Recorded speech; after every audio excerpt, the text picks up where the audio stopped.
Collins running out of real estate. Heads back upfield. 25 to the 30. The 35 to 40. The 45 to 50. He has only Kovalevsky to beat. Gets through him. The 10 and touchdown for Collins. Duarte looks to throw. He fires toward the goal line. And that is caught by Kadeem Wilson for a game-winning Gators touchdown.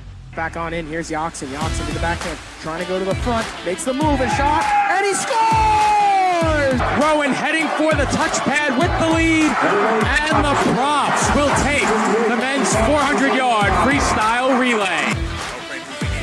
He sends one on goal and he scores! Jonah Popre scores for the second time tonight. And it is a power play goal. The pressure is there. Wilson putting it in the end zone. It is up for grabs. Did someone come down with it? No, incomplete. The Pharaohs are the 2022 EFA champions. Live from New Utrecht High School in Brooklyn, New York, the PDF Sports Network is proud to welcome you into coverage of the second annual New York Crusaders Red versus White scrimmage.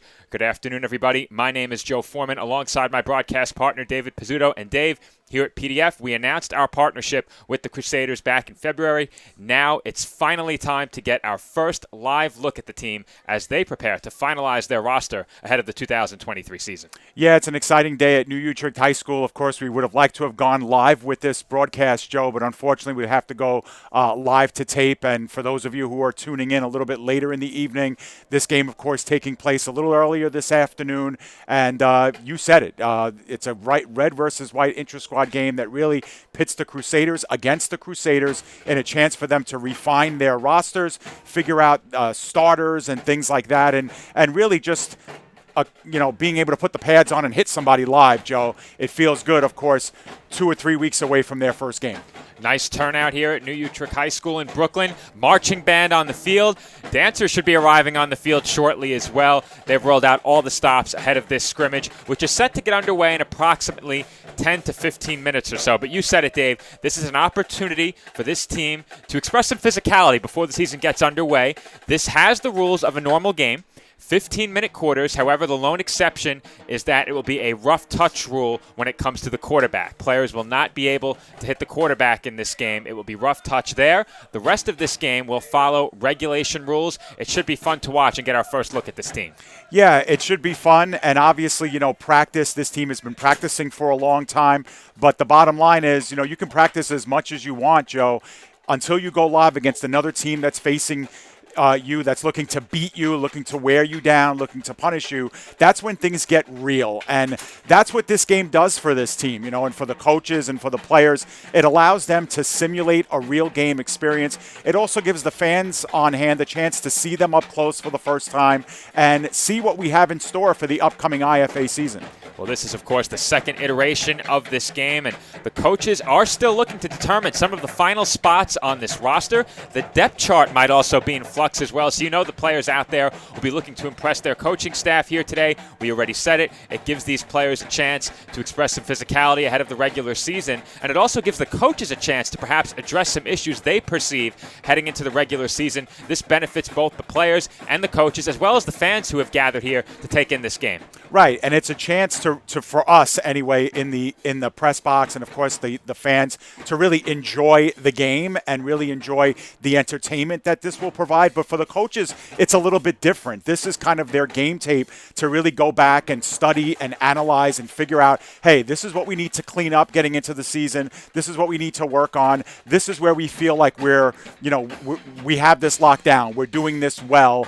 So from here on in, from now until April 1st, when the season officially kicks off, these are the things we need to work on. So for the players on the field, look, they're looking to hit somebody. They're looking to establish who they are, momentum going into that first game. Nobody on this field wants to say they lost this game, so there's a lot of pride at stake. For the coaches, there's a lot of analytical things that will be taken taken away from this. And for us, we're here to just watch some good football. Absolutely, Dave. And before kickoff, let's get to know a little bit more about this Crusaders team. They were originally known as the Bed-Stuy Crusaders, became the New York Crusaders in the 2019 season. Perhaps most importantly to us here at the PDF Sports Network, they will be competing in the Independent Football Association for the second year. We will be covering an IFA game that they play. They do have one out-of-league game. We'll talk more about that later. But the official season gets started April 1st this spring. They also play some games in the fall as well. Yeah, absolutely. And in the fall, they usually have a modified schedule that's a lot independent, really, which is what the league that they're playing into. But you see the Independent Football Association, the league in which the Crusaders are in, this is really their season. This is their competitive season here in the spring. The IFA is loaded. They have teams from New England. They have teams from the New York metro area. And so they're split between a North and South division. One team has 6 teams. One team has 5. The season begins, like you see on your screen, on April 1st. The top 3 teams make the playoffs. The top seeds in each division get a week off. 2 versus 3, and then of course the semifinals lead to a championship game on June 3rd. TBA as far as where that game will be and what time and all that. The Crusaders are hoping to be there. Of course, they got to come out of their division in order to do that. But it's exciting, Joe. This is their second year. Crusaders took their lumps last year a little bit, but they feel they're a better team this year. Just looking at the volume of players on the field, we know that they're definitely showing out, with a full roster, and they're hoping to make some noise for sure. And let's take a look at the Crusaders' schedule upcoming in the 2023 season. They open up the season against their biggest rival at home. And that's a game that's going to energize this team as well as the fan base. They take on the Patriots right back here at New Utrecht High School. That game will take place on April 1st. We will have that game right here on the PDF Sports Network. You look down the rest of the schedule, they are at the Spartans on April 8th. They will take on the defending champion Falcons on April 15th. They will play an out-of-league game against the New York Corrections. That game will take place on April 22nd. A rematch with the Spartans on April 29th at home, and then they wrap up their season at the Patriots. Like you mentioned, Joe, we will have the home game against the Patriots on April 1st, and we'll have it here, obviously, at this field as well at New Utrecht High School. So, that's where the Crusaders will bookend their season against the Patriots, which is their rivals, of course. Fellow New York team, and we think those will be some intense games. So we're happy to bring you the one game here to kick off, and then hopefully next year bring the full complement of New York Crusaders game to you. No question about that. Once again, for those of you just joining us on the stream a bit late, once again, we're going to go through the rules of today's game. 15-minute quarters, normal rules apply. The lone exception, rough touch rule applied to the quarterback. They cannot hit the quarterback, but the rest of the players will be potentially hit for the first time in quite some time, as these two teams today, one unit, the Crusaders in red, and of course the Crusaders in white. But again, Dave, an opportunity for these two teams to go at one another ahead of the regular season to prepare, and for some of these players to earn a spot on the roster. Final cuts have not yet taken place. No, they haven't, and maybe there will be cuts. Maybe there'll be some additions by the time April 1st comes around. But one thing we do know is that, obviously, if you're familiar with some of these players, they are not wearing their usual numbers. Some of them are, some of them are not. We have not been given official rosters because some players will be using different numbers throughout the seasons as well. They basically, this is like a choose-up game.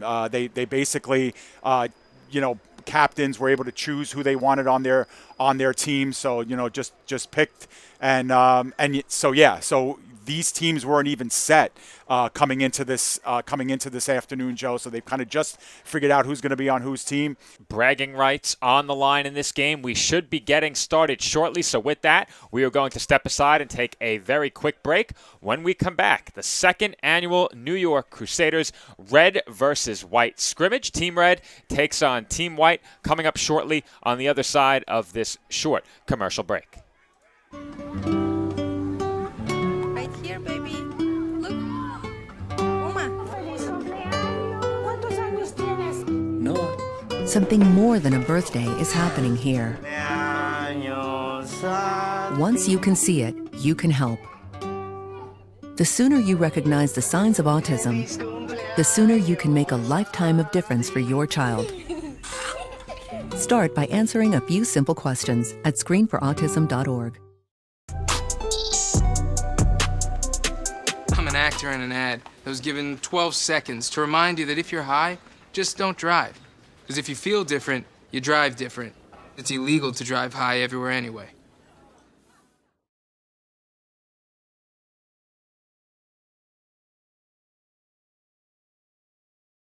My mother was always very familiar with her neighborhood, but one day she stopped at the stop sign for much longer than usual. And she didn't know whether she should go forward or turn, and she wasn't even really sure where she was at. It was very unsettling for her. I felt so much better after my son told me, "Mom, I don't want you to worry or be afraid. I'll be there for you, and we'll figure it out."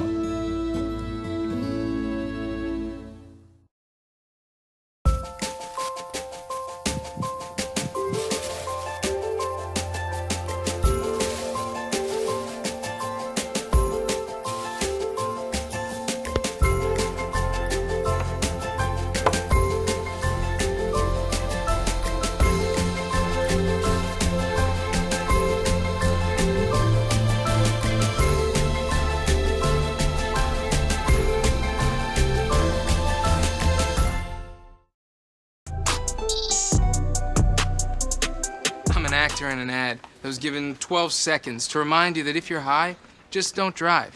Because if you feel different, you drive different. It's illegal to drive high everywhere anyway. When it comes to making plans, you are the best. The same way you plan each detail for those moments, start planning to protect you and your loved ones from a natural disaster. Protecting your family is the best plan you can make.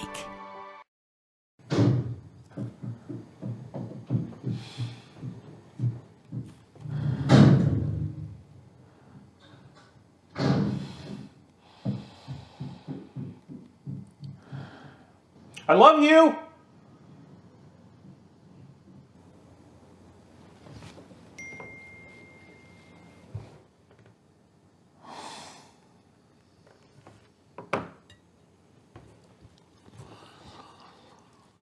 And we're back here on the PDF Sports Network, and we are about to get underway in the second annual New York Crusaders Red versus White scrimmage. Right now, it appears that Team Red will be receiving, but we still have a helmet at midfield. Team White has not broken huddle at the other end of the field. There are two separate huddles, but it looks like we are getting close to getting started here from New Utrecht High School in Brooklyn. And I'm rejoined by my broadcast partner, David Pizzuto. Dave, we're about to get underway. What are you looking for in this game from the players out there on the field? Well, I think if you're a coach in one of these games, you want to see your team play well fundamentally, right? You want to see them protect the ball well, no turnovers, no costly penalties, you know, getting in and out of the huddle on time. These are the things that plague teams, especially early in the season, is not lining up properly, you know, not substituting into the game when your number gets called. Those are the things that you don't want to be a problem when you kick off for real, that a lot of teams do have problems with. So those are some of the things, some polish getting in and out of the huddle, getting plays relayed in, efficiently and effectively. And then, of course, you want to see your team execute on the plays that are called, you know, offensively and defensively. You know, depending on how you look at it, you'd love to see a 50-50 game. You'd love to see a 0-0 game. And that's an interesting question. Do you want to see perfect execution by the offenses or perfect execution by the defenses? Should be interesting to watch. Something I'm looking out for from these two teams that I think is always a point of emphasis during the preseason in the NFL or potentially throughout the season. If it becomes a problem, of course, the Crusaders hope this won't be an issue, but pre-snap penalties. Right. So often we've seen pre-snap penalties derail teams and other football that we've covered. And that's something that these coaches certainly don't want to see in this game, especially with both units representing one squad. The coaches don't want to see any of those pre-snap penalties or any silly penalties on the defensive side. Usually, most often, you'll have those big penalties coming on defense rather than on offense, but you can see them on the offensive side as well. So you know the coaches will be looking out for that. Yeah, for sure. I mean, those are the things that, like you said, they can derail teams, and they really put you, you know, in a bad spot early in games. And the football that we've covered, you know, semi-professionally, adult, amateur, where we've seen teams really, fall down a hole and be unable to come back is when they hurt themselves. It's bad enough that you have 11 guys lined up in front of you that want to beat you down. When you start to beat yourself, that's when things can go from bad to worse very quickly. So for the coaching staff, they want to see their teams obviously be polished and, again, avoid those pre-snap penalties or mistakes, and that means lining up properly as well, especially on the defensive side of the ball. And then from there, your physical talent is allowed to take over. And you mentioned we've covered some semi-professional football before. In those games, there have been a lot of players who have had the ability to really distinguish themselves on both sides of the ball. Talent has risen to the top, and this game is an opportunity for players on both sides to do that. And you know that with roster spots on the line, that's something they'll certainly be looking to accomplish. Dynamic playmakers on the offensive side of the ball and players on defense who are capable of shutting those offensive players down. It should be very interesting to watch players from the same team going at one another. A very interesting dynamic. Of course, we mentioned during the pregame, bragging rights are on the line in this game, and you know that those players on defense will take pride in shutting down their counterpart on the offensive side of the ball. But on the offensive side of the ball, they know this game is being streamed, be it on tape delay, unfortunately, due to internet.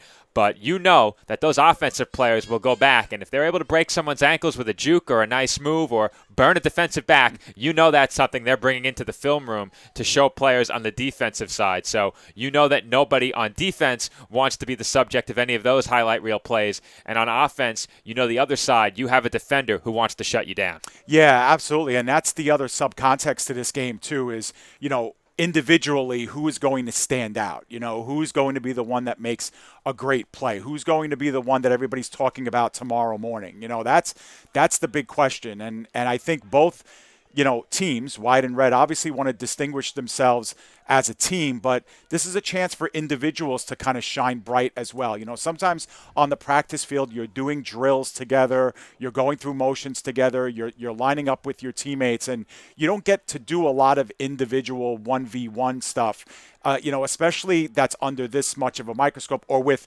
everybody watching you at the same time. So this is a chance for the coaches collectively to watch one or two people kind of rise up and really set themselves apart. And so that's something we're really going to have to see as well in this game and see which of those individual players is going to rise up and catch our eye and catch the coach's eyes as well. Well, that's a great point you make, Dave. Week in and week out over the course of a regular season and into the postseason, coaches emphasize team football. This is one rare occasion where those thoughts creep in for an individual to try and distinguish themselves. As I mentioned before, certainly an opportunity to do that here today, and it will be very interesting to see who stands out to us. As you mentioned, we've seen some very dynamic playmakers in the past, and a really big opportunity for those players out there on the field to assert themselves on both sides of the ball today. But there's a lot of pressure, and you have to wonder how much that gets in the heads of these players. Roster spots are on the line, and if this game doesn't go well, it could cost you a spot on this team, and that's something that you know is in the back of every player's mind. And the mental aspect of this game, in addition to the physical talent on display, is certainly something to keep an eye on. Of course, we're not in between the ears of anyone out there, but you know that has to be something they're thinking about, and that may very well play into the result of this game. Oh, no doubt about it. There's obviously, this is a showcase for every single individual out there on the field, obviously to make a name for themselves, but also to prove to the coaches too, and to us watching them that they're game ready. And I know we mentioned this before as well, but practice is great, and practice is a great chance to really show your skills, develop into a quality performer, let the coaches know whether you're a game changer or someone who's going to provide depth. But until you line up with somebody next to you and across from you and do it for real, you never know what you're really going to get. I mean, we've seen and we've played next to and players who were extraordinary practice players, and then they get on the field and maybe they're subpar, and then the opposite. You have players who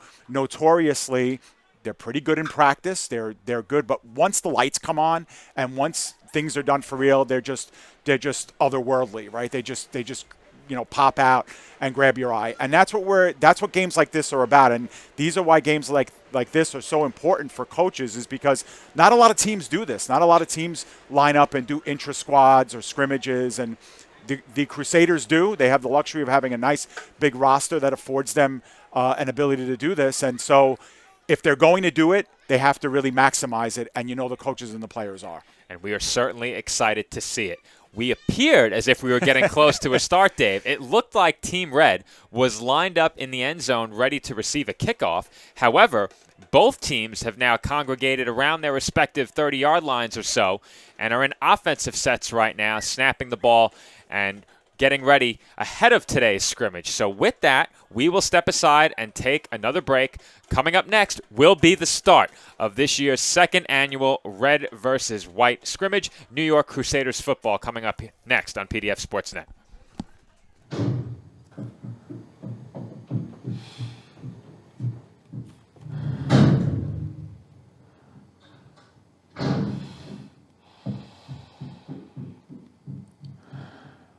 I love you.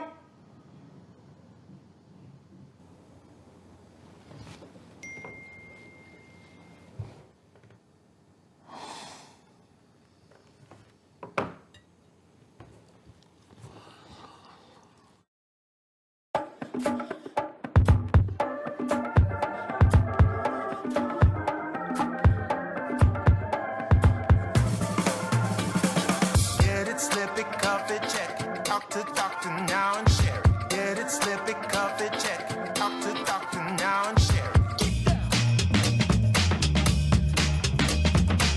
Gonna get it, gonna slip it, gonna cuff it. Check it, talk to doctor and share it. Gonna get it, gonna slip it, gonna cuff it. Check it, talk to doctor and share it. Get it, slip it, cuff it, check it. High blood pressure silently affects millions of Americans. Staying on top of your blood pressure is as simple as these 4 easy steps. Self-monitoring is power.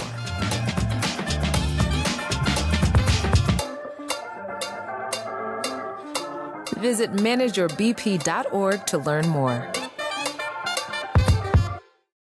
If you love them enough to do this, surely you'll check NHTSA.gov/the right seat to make sure they're in the right car seat. Meet the scan. A simple procedure whose mission is to detect lung cancer early.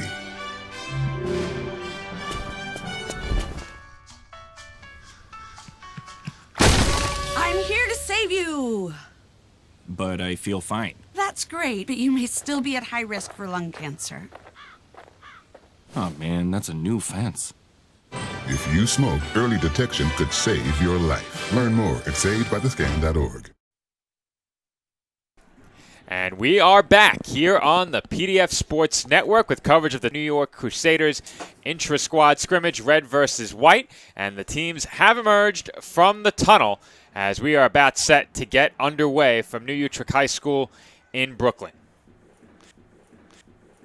Yeah, so they've exited the tunnel, both teams at the same time. The marching band is out there as well. And we should mention what a great job the marching band did during pregame, really keeping the entertainment going here. They were by us. We should note to our folks who are watching us, we are in the back of the end zone press box. So here at New Utrecht High School, there is no 50-yard line box. So we are behind the end zone, kind of with the angle that you see here. So coming out of the tunnel is opposite us, and so the band was here close to us. They were playing, and it was great. It was a lively atmosphere, and while both teams were kind of going through the motions and practicing, we had some entertainment built in, Joe. Definitely, Dave. And it looks like both sides are playing the waiting game as the officials just arrived. And as soon as the officials arrived, both sides headed to the tunnel, which was lined by the band. You said it. They've done a great job throughout the pregame, helping keep the crowd a bit energized and warming us up a bit here in the press box. It is getting cold quickly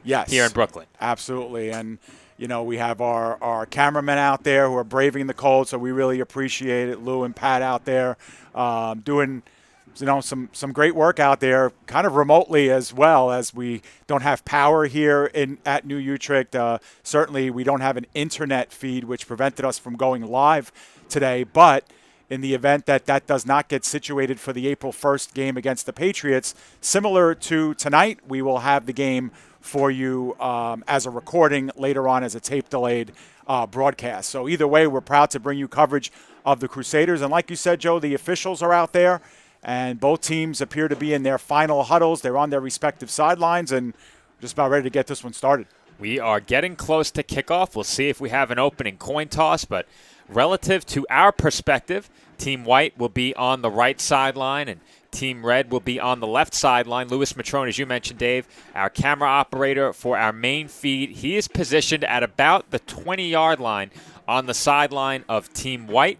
Our hero cam operator, Patty 2 Cams, Pat Gilorenzo, now Patty 2 Championships. We'll talk more about that later, but he's positioned on the sideline of Team Red, left side. There you see the view he is providing us from the other side of the field. He's positioned about on the goal line, as it does look like we are going to have an opening coin toss. Team Red making their way out to the logo at midfield. Team White will be joining them shortly, and we will see which direction the football is going to be kicked off to start in just a few moments as you get a close-up look at the band headed toward the sideline, and you may be able to hear some of their work coming over our microphones. They have been active throughout the entire pregame, which spanned about 45 to 50 minutes of real time. They had to keep it up for quite a while out there. Credit to them. They are bundled up, and they have everyone ready to go here from New Utrecht High School. Yeah, we're not talking about any repeat songs either. I mean, that band has been going, and they've been playing some unique stuff the entire time. So perfectly in rhythm and giving us some quality entertainment. They've been awesome here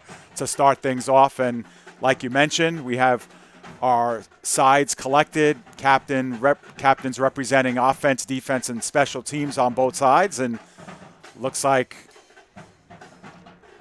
Team White will go from right to left on your screen, and Red will go from left to right. Not quite just sure who's going to get the ball first, but we should mention, Joe, that we have not been supplied rosters for this game, and I know we mentioned this before, but we should mention it again. That's because some of the players who are out there are not wearing the numbers that they'll have in 3 weeks' time when they kick off on April 1st, actually 3 weeks from yesterday, when they kick off against the Patriots. So if you are aware of some of the players, of course, they may be wearing different uniform numbers when the Crusaders unveil their new jerseys in 3 weeks' time as well. That should be exciting. New jerseys are always exciting, and we are excited to cover this Crusaders team for the first time. Now, if you were correct and Team White is going right to left, looks like they they're should going be left kicking. to right. All right.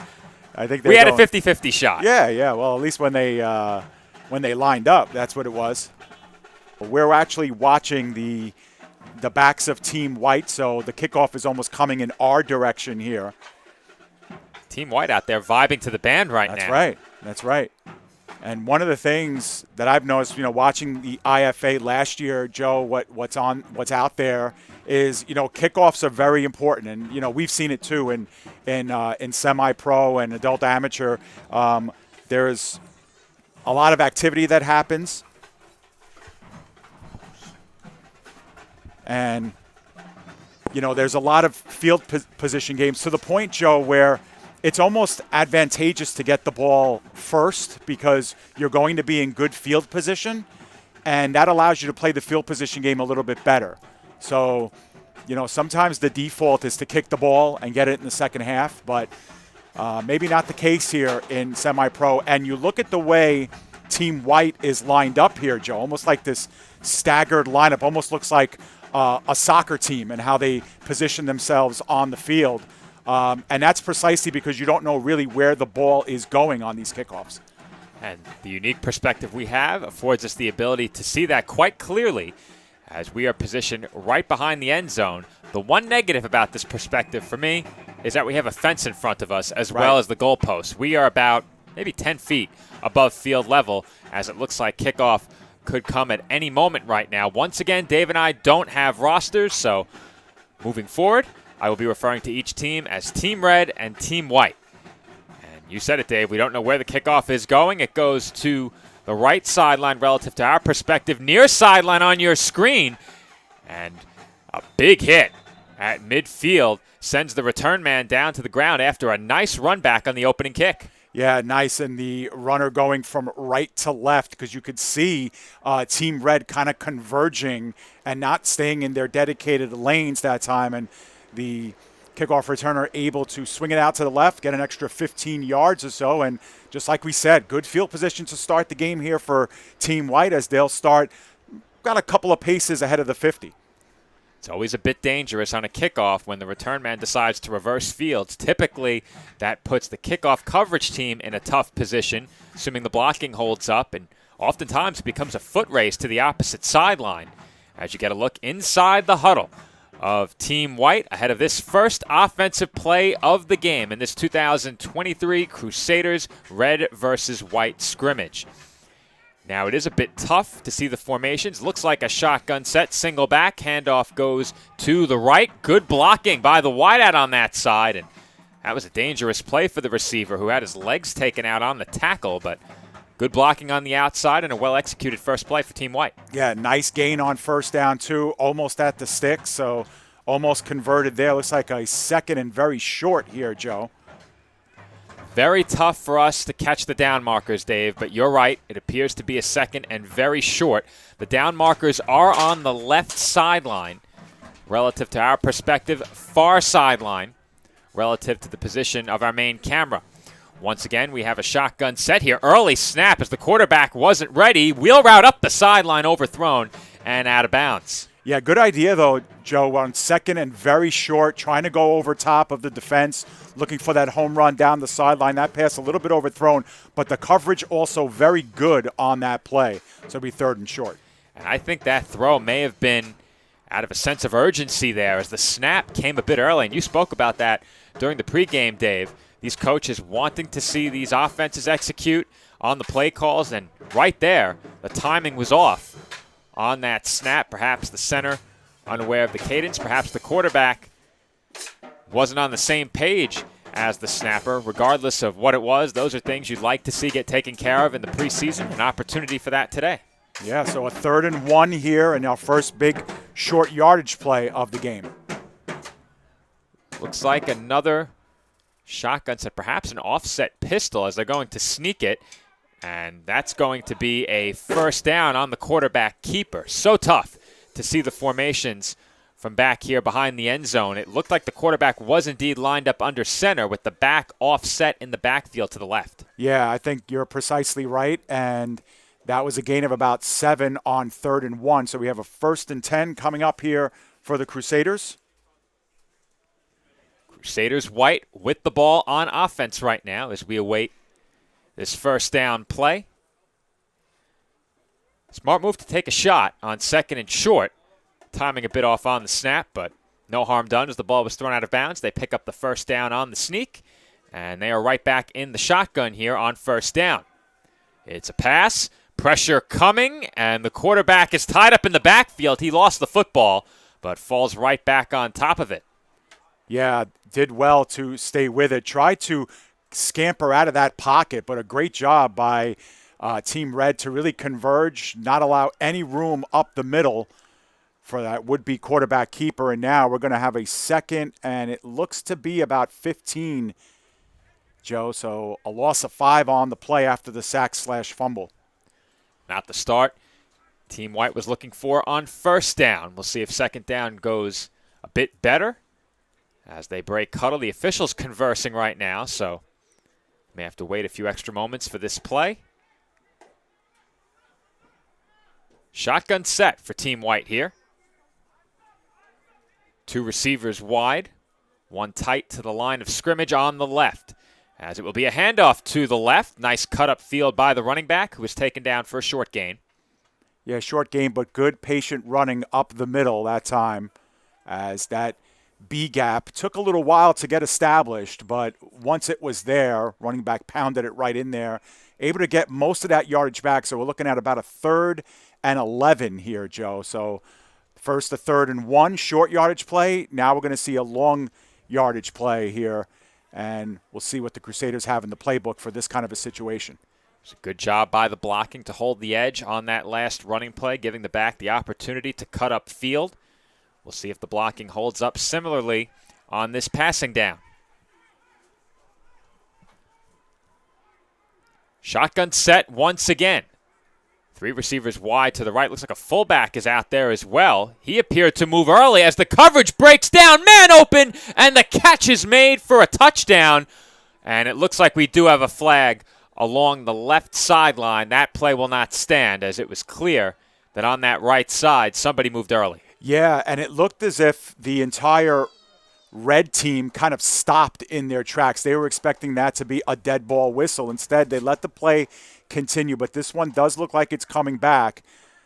But for all intents and purposes, it was a well-executed play by Team White. They were able to hook up on the play there, and the touchdown will get wiped off the board, and so it'll be a third and even longer here, third and about 16, as they'll be backed up to 5 yards due to the procedural penalty. Well, looking at that play and how it played out, even though Team Red was not moving, it looked like they were trying to fake the screen and then throw a pass up the sideline. And they had a tight end / fullback in that slot position wide to the right. Shotgun set once again. 3 receivers on the field, 1 tight end. Team White looks to throw as the quarterback breaks contain. He looks down the field, directs his blockers, and is taken down from behind. Good pursuit defensively there by Team Red as they bring the quarterback down for a short gain.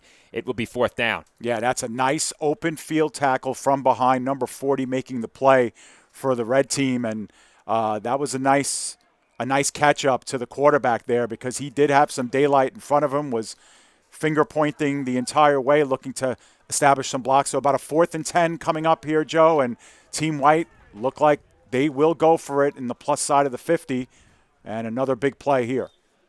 In a lot of the semi-pro games we have covered, we do not see much punting.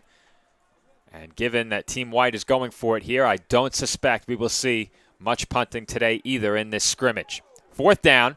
And there's a procedural penalty on red as coming in from that left side. And we see some push-ups being done, Joe. That player knows exactly what he did wrong, and there we go.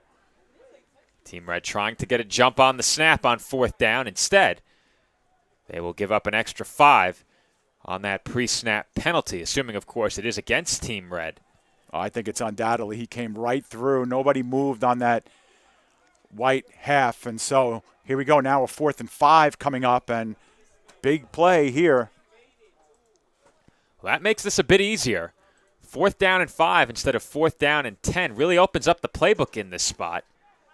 Highly doubt the play call would be a run, but it does open up the potential for a quarterback keeper if the coverage holds. We'll see. 3 receivers wide to the right, shotgun set, 1 receiver wide left.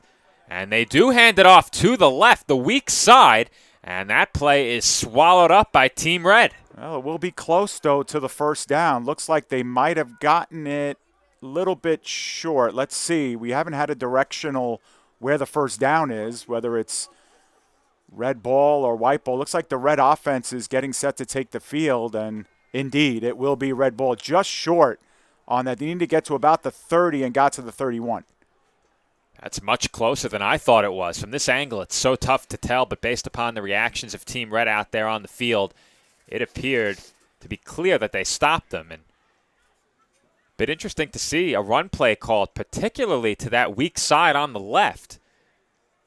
Team White had come out with 3 receivers lined up right in a shotgun set, perhaps trying to direct the defense away from where that play was going. And they came up just a yard short. They came awfully close to picking up that 1st down. Yeah, they sure did, but a good job by Red, knowing where the sticks were, understanding where the ball carrier was at the time, team gang tackling, making sure to get the ball carrier down. Those are the good fundamental defensive plays we were talking about. Team Red's offense will take the field for the first time as we have another pre-snap penalty, and we highlighted this during the pregame. Not something the coaches want to see today, but if this is the worst of it, they'll be okay with that. It looks like it'll be a delay of game penalty. They're going to back them up 5 yards, so 1st and 15 coming up here for Team Red. They'll have to start 5 yards. You said it during the pregame. This Crusaders squad has enough to field 2 full teams. There is a full unit of players on both sidelines right now, so it doesn't appear many players will be playing both sides of the ball, as the first offensive play for Team Red is a handoff, and that goes for a short gain. Yeah, a short game off that right side. We've seen that play a couple of times from the white sideline, and now Team Red runs it over to the right side. Got some of that yardage back, but looks like it's going to be about a 2nd and 12. So pick up of 3 on the play.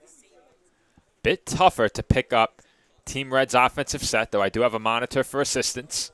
Louis Matrone, our on-field camera operator, bringing us those sights from the near sideline. Looks to be a shotgun set here for Team Red. 2 receivers wide to the right, 2 wide to the left. Spread set. And the pass attempt goes to the right side for a short completion. That looks to set up about a 3rd and maybe 9. Well, yeah, it could be a little bit more than that, Joe. Look like you got, yeah, you're right, actually a 3rd and 9 coming up. And it's a nice look off on the left side by the quarterback and then going over to the right, getting his safety valve there in the flat after nothing was open downfield. So good job to get some positive yardage there on 2nd and long, and 3rd and 9 here is in an area of the field that's, we don't know whether they'd go for it on 4th or not. I suspect they will. Just Yeah. a hunch. Just a hunch. Right. And I think that gives the defenses a chance to work with their backs up against the end zones as well. I don't think we'll be seeing many punts. Here comes the 3rd down snap. It's a passing play. The quarterback is flushed out of the pocket, turns upfield and looks to run. And it doesn't appear he will get very far, though. It looks like positive yards were gained on the play. Perhaps not, as maybe it was a run for no gain, and we'll see here. It's going to set up a 4th down for sure. Yeah, you're right, Joe. No gain on the play. It'll bring up a 4th and 9, and now a big decision here, because part of this is understanding what you have on special teams too. And we don't know if the Crusaders have 2 punters on the team or 2 kickers, so that'll be an interesting dynamic to see here what they do decide to do. But like you mentioned, they are in an area of the field where they could go for it. Ball right now about the 34, 33, 34 yard line, but it does look like this may be a punt here, Joe. So tough to tell from this angle, but I think you're right, Dave. It looks like they are lining up to punt. But the quarterback is the punter. And that kick takes a Team Red bounce. It's scooped up. I thought Team White might let that one roll.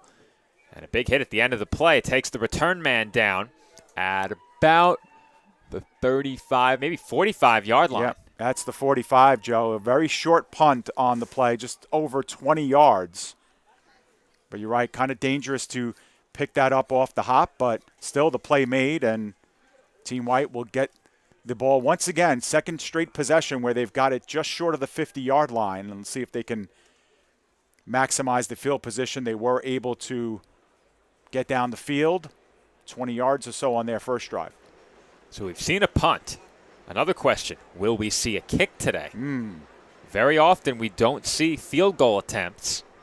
In the games we've covered in the past, perhaps that changes for this Crusaders team.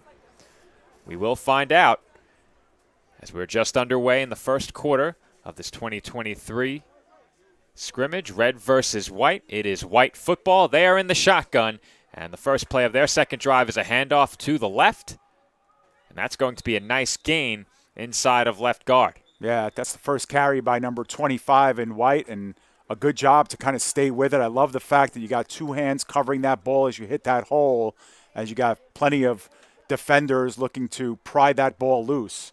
But a nice job on the play. Now there is a flag down, and they might back this one up because of a holding call. That would explain the nice hole. Yeah.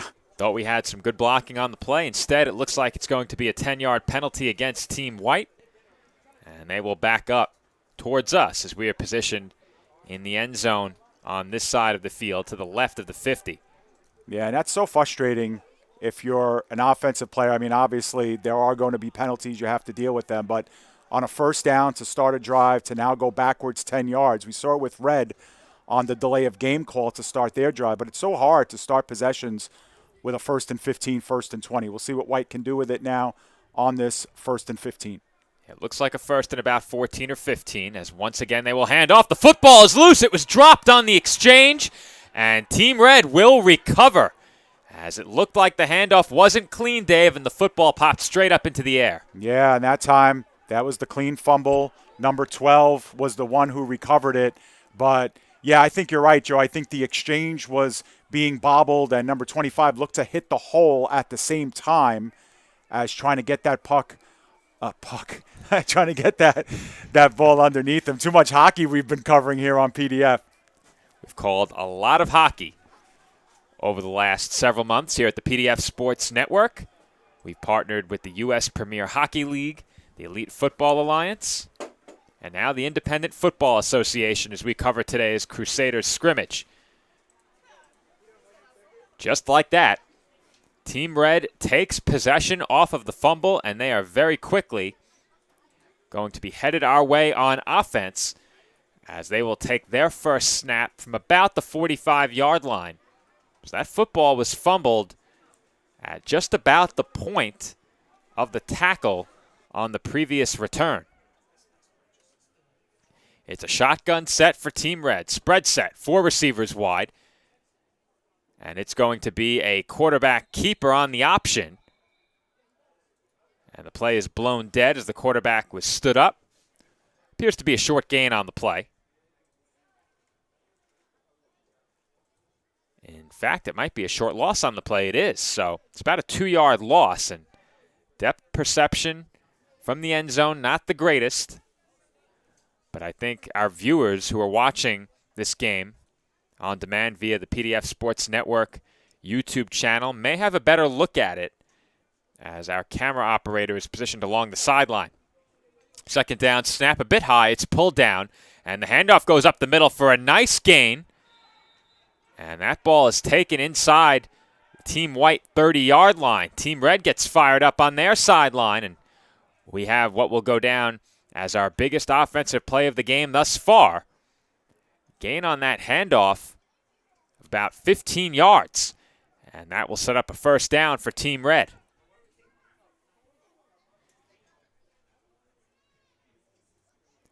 Team Red getting the play from their sideline. And if I have the time figured correctly in my head, then need to hurry to the line of scrimmage here. We don't have a game clock or a play clock in the facility, but this game is following regulation rules. We already had what appeared to be a delay of game penalty earlier, and we will see how quickly Team Red is forced to snap this football. They come to the line and snap immediately. It's another handoff. That run is bounced to the outside, but Team White rallies, and they make the tackle. Once again, good job of patient running, finding the hole, and exploding into it. Just getting the positive yards. You don't want to go backwards on first down. We've said that plenty of times, but forward is the key, and they get positive yardage. Gain of about 4 on that last carry. That will bring Team Red down to the 24-yard line on offense. And from here, we have a tremendous view of everything as they begin to move closer and closer to our position right behind the end zone. Once again, a shotgun set, 2 receivers wide to the left, 1 to the right, and that football may be loose on the ground. I think it was scooped up by Team Red after initially being fumbled. One of the wideouts picked it up, and we get a great look at it from the near side. I believe that football came out as that handoff was blown up behind the line of scrimmage. And it appeared that Team Red scooped the football up at about the 30 and were able to carry it forward. And that's going to be a gain on that play of maybe a yard, perhaps no gain. So what could have been a big loss on the play instead goes for no gain.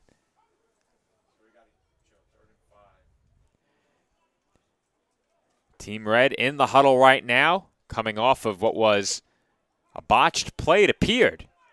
Though it looked like the handoff was clean. Team White was all over it. You have to think this defense is very familiar with the playbook. Perhaps they were ready for that one. As we're going to have a timeout called by Team Red.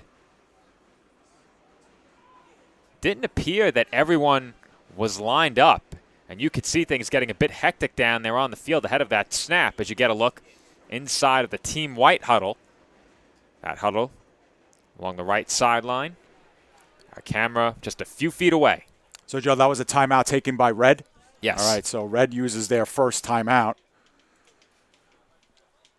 So we'll note that as well. But a good timeout, right? You have them. You may as well use them. This is a big spot, obviously an area of the field where your drive is going to continue on fourth down unless, of course, we see a field goal attempt. But yeah, you want to make sure you have the right call here. You want to make sure the execution is good. And so a great chance here to do something positive. You don't want to waste it. And so call the timeout, get a good play in.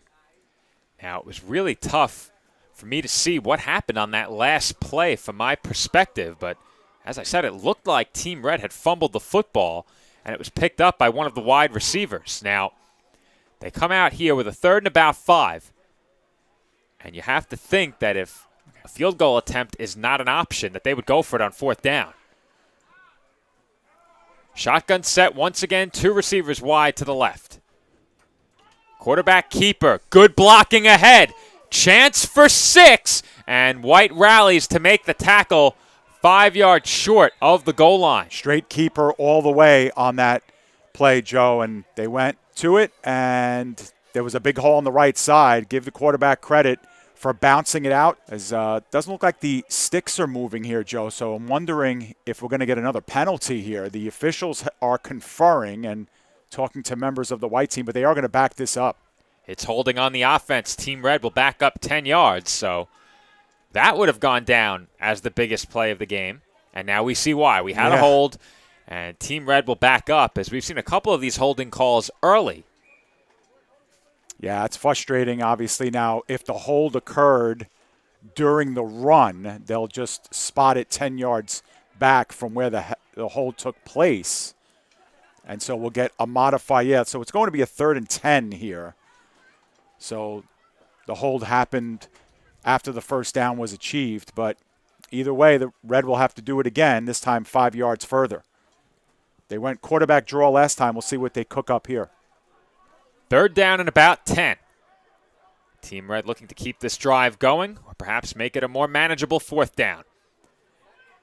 And it looks like they tried to fake the keeper, and that pass was nearly intercepted. Team White says they have it, and the referee says they do. They're spotting it down right there. Yeah, that's a turnover interception, sprawling interception by number 35. We might see this one again. I'm not sure. I don't know if we got a clean enough look at it to see if it was a completion, but we'll see if we can back that up and show it to you, and you can make the call at home. The defender made what has been ruled a catch with his back to us. We could not see the football, but the official immediately charged onto the field and spotted the ball at about the 15-yard line of Team White. So backed up against their own end zone just a bit here. Team White will have a chance after forcing the turnover. And on that last play, it appeared that Team Red was trying to fake that quarterback keeper that netted them about 15 ahead of the holding call. And instead of running that keeper, the quarterback stopped and threw the football. Unfortunately, the throw was off target, and now Team White will take over.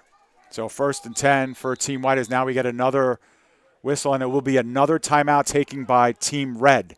So Red uses their 2nd timeout, perhaps a chance to kind of set up their defense, not expecting to have to go out there at that point, as we'll take another look at that last play, I believe.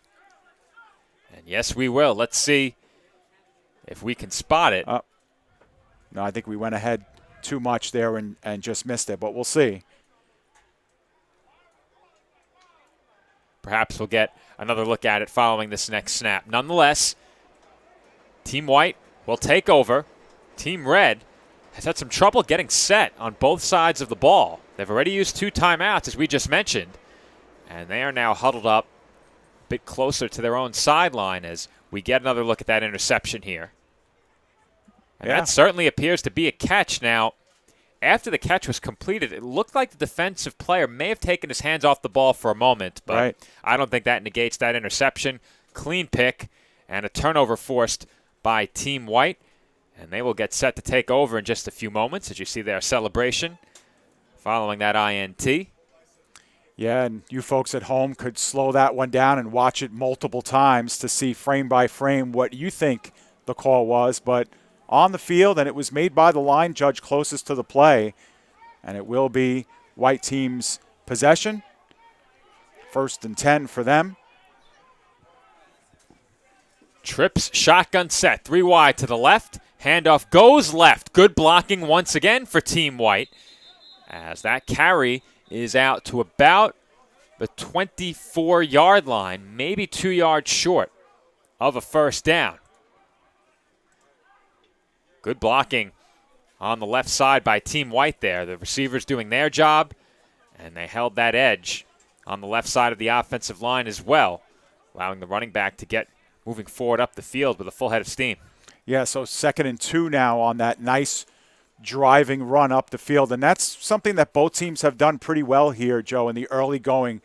A-gap, B-gap rushes right up the heart of the defense, being able to grind out positive yards. You don't need to hit a home run every time you get up to the plate. You know, you're not going to break off an 80-yard run every time, but when you can get 5, 6, 7, and 8 yards on first down, that's a great sign. Good start to this drive for Team White. Once again, a trip shotgun set. This time they hand it off on the end around. Team Red was ready, but a broken tackle may bring this one back to the line of scrimmage. Still a good job by Team Red as they were very clearly ready for that play. Yeah, close to the first down here as able on that last surge to kind of get some positive yards. But you're right, Joe. It looked like he got held up right at the line. They kept stringing it out, and finally able to kind of surge forward, and they will get the first down as a result. So good job staying with the play. That was a very deceptive handoff there. Nice job by the quarterback to execute that to the wide out, coming around, and they're able to get the 2 necessary yards. Well, they faked that on the previous play, went with the end-around handoff on that last snap, and a good effort by the ball carrier as well. That shouldn't be lost in all of that. You said it already, Dave. Lowering his shoulder and turning what would have been potentially a negative play into a first down carry. Yeah, I don't think we've seen a rush yet for negative yards. I mean, we had a broken play by the quarterback that went for negative yards, but it's a good sign here. Man in motion there was the halfback, and the throw goes to the right. It is complete on a short slant pattern, and that's going to be a gain of perhaps 10. They may have the first down here. That's awfully close. Yeah, that was a nice job by the quarterback. Feigning like he was going to run with that, it kind of locked up the linebacker just for a half a second. That was enough to get that slant executed and the window with which to pass. So 2nd and very short here, Joe. So they were right at the sticks, it looked like. Gain of 9 on that last play. Shotgun set once again, 2 receivers wide right, 1 wide left. And the handoff goes right and goes nowhere as Team Red stands up the back behind the line of scrimmage. And we're going to have a 3rd short coming up. Yeah, so there I go. I jinxed it again, saying there was no negative rushes in the game, and there we have our first. And good job by the defensive lineman to stand up the running back. And, of course, you know everybody's on your team, so you don't want that 3rd, 4th, and 5th guy coming in and planting your running back into the ground, potentially injuring somebody. But a good job of standing him up, not allowing that forward progress. Here we go, 3rd and short. If that was negative, Dave, it was by a few inches. Sure. Not by much. 3rd down and short. Once again, Team White in the shotgun. Spread set, 4 receivers wide, 1 man in the backfield to the left of the quarterback, and the quarterback will keep it.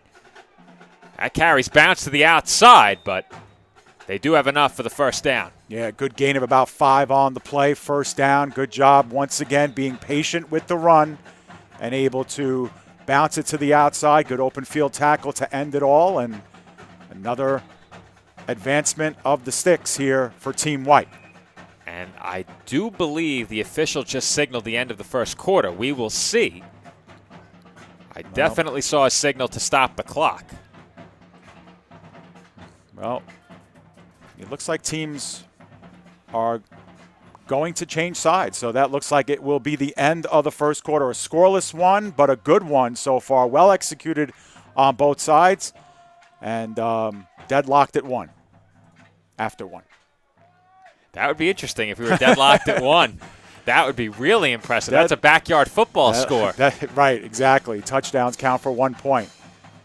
So the teams are going to switch sides. Now that drive was at about Team White's, I'd say, 35 maybe. Mm-hmm. So the 2 teams are moving much further away from us. Fortunately, you still get a great look at the action from the sideline, and play is set to resume in just a few moments. So we will stay right here through the break in between quarters. Team White is set to go. Once again, they are back in the shotgun. 2 receivers wide right, 1 wide left. It is a passing play, and it is blown up as the quarterback is taken down behind the line of scrimmage. They faked the handoff, and the quarterback got lost in a lot of traffic behind the lineman from here, but Team Red didn't lose him, and they bring him down for a loss. Yeah, and number 6 in white was really upset, Joe, because he got behind the defense and was wide open coming down the field, except, of course, the quarterback under duress has no chance to see him as he's running for his life. And at the end of all that, it'll be 2nd down and about 20 here. He's got a big loss on the play. Big negative play. Haven't seen a loss on a play that large. That was not caused by a penalty. So Team White moves in the wrong direction on 1st down. They'll try and bounce back here on 2nd down. Trip shotgun set, 3 wide to the left. We await the snap. And Team White will look to throw. Quarterback rolling to his left. Airs one out down the field, and the catch is made along the sideline. What a throw over the outstretched arm of the defensive back. Yeah, gorgeous throw on the other side, very close to the 1st down. If he's short, it's by just a couple of feet or so, and that's over the outstretched hands of the defender. We might get another look at it, but still, just a nice hook up there, rainbow, and teardropping it over the defense. That was some throw along that sideline, right over the outstretched arm of the defensive back. That sets up a 1st down. That our biggest play of the game on the offensive side, as we have a 1st down handoff, and that play is blown up. How about that? Yikes. What a hit on that play, as you got a really good look at it there. And that will set up a 2nd down. Yeah, taken down with authority as well. So it'll be a 2nd down and look like about 4-yard loss on the play, so a 2nd and 14. And so for the 2nd time on this drive, Team White will be behind the sticks here on this 2nd and long. Some extended time, though. I saw the official kind of wave for time to be out, but not called by either one of the teams. So if you joined us late, Red using 2 of their timeouts in the 1st quarter. We're scoreless here after 1 quarter of play, and White looking to drive again here. They've strung together more of the 1st downs in this game, but once again, 2nd and long. That was a broken play right there at the line of scrimmage. And no question. Yeah, and Joe, a lot of frustration going on now with Team White. Got kind of players with their hands on hips, kind of frustrated, understandably. And now it'll be a 2nd and about 19 after backing up 5 more yards. Another pre-snap penalty. We've seen quite a few of those in this game. And we just saw Team White quickly bounce back from a 2nd and 20. They now have a 2nd and 19. Team White has had the 2 biggest pass completions of this game. One of about 9 and another of over 20. Yeah, that's encouraging, understanding that most of the yardage has been on the ground so far. Another pass attempt goes left, and that ball just a bit off target. Maybe a foot or 2 in front of the intended receiver on the play wearing number 11.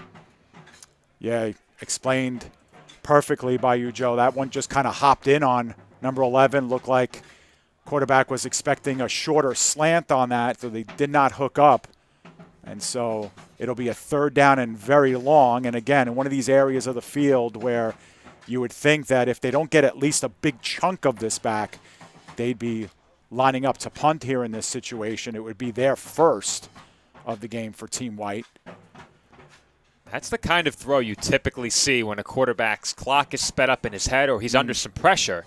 And we've seen Team Red very aggressive rushing the passer on this drive and trying to get into the backfield. And perhaps the clock in the quarterback's head just sped up a bit because his man was open. Now, there was a safety closing in as well. I was going to say, sometimes as a quarterback, you want to kind of guide your receiver into a place where you know he could do something once he catches that. And if you lead him too far, he's going to get blown up by the safety. And the safety was certainly closing in should the wideout have caught the ball. 3rd and long. Throw goes left, and the throw is caught.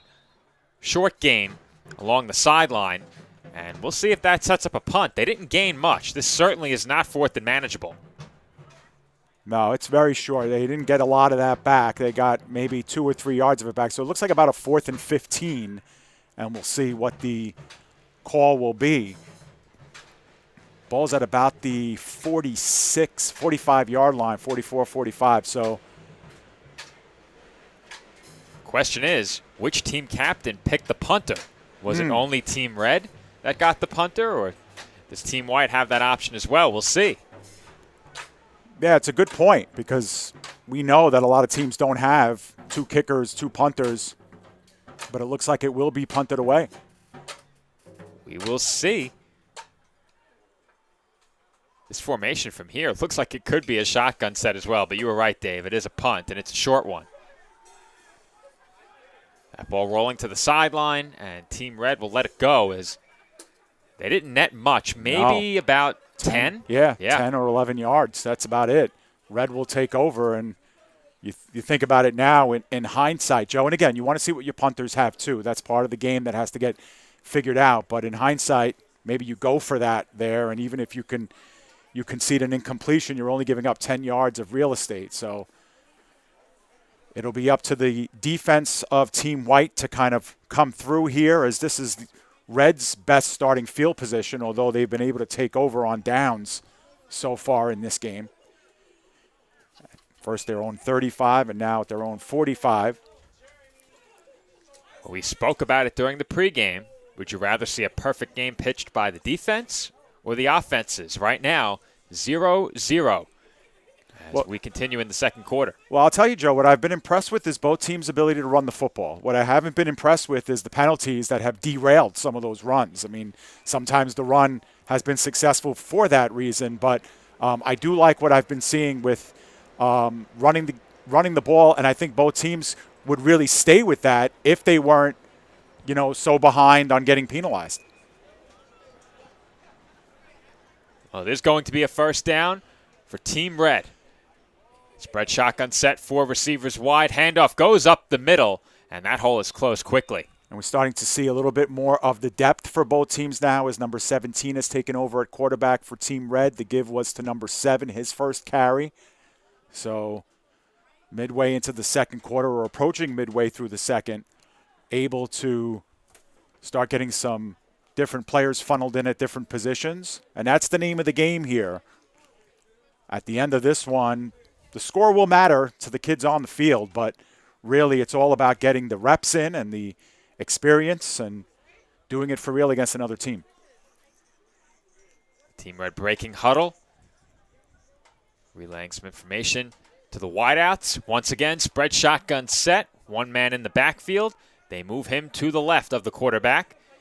And the quarterback will roll left on this play. He looks to throw down the field. That one a bit overthrown and intercepted. And the return man has blocking in front of him. Here comes Team White up the sideline. And the intercepting player is pushed out of bounds at about the 15-yard line. Yeah, touchdown saving push out of bounds as well. What a great job on the run back. On top of that all, it was a pass that floated up for way too long, Joe, and the Team White was able to kind of sit in front of it, field it on the fly, and get a nice return on it as well. And you could see that play developing following the snap. The quarterback rolled to his left. That was a corner route that appeared to be being run out of the slot wide receiver position on the left. And as the quarterback rolled to his left and tried to throw the ball down the field, the defense began to rally into that position. And by the time the ball was released, there were 3 white jerseys around the receiver down the field. So it will be Team White football now. Hold on a second, as it looks like Team Red's offense is coming back out. So that play appears to have been negated. Not sure what the call was, but that interception and the ensuing return have been negated.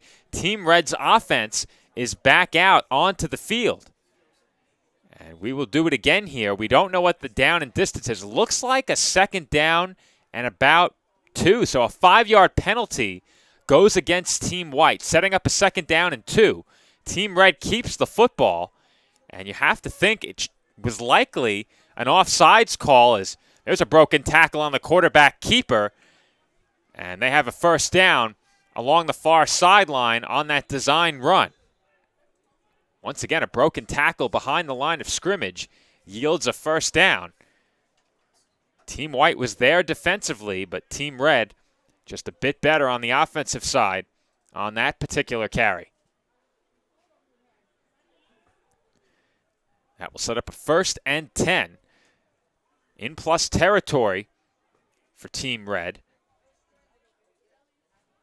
The ball appears to be just inside of the Team White 40-yard line. This is not as far as either of these two teams have driven the football in this game. Team Red had a chance at this end of the field earlier, but Team White came up with the interception. It looked like they had another there, but it was negated, and now it appears as if that last play has been negated. It is second down and short once again, according to the sticks. Now, that might change, and it does, so it is indeed a first down. Team Red will snap it out of a spread shotgun formation. Handoff goes up the middle, and there is nowhere to go for the back on that play. He's swallowed up at the line of scrimmage, perhaps a bit behind it for a loss of a yard. We'll see where they mark it. Looks like they're going to mark him down at about midfield.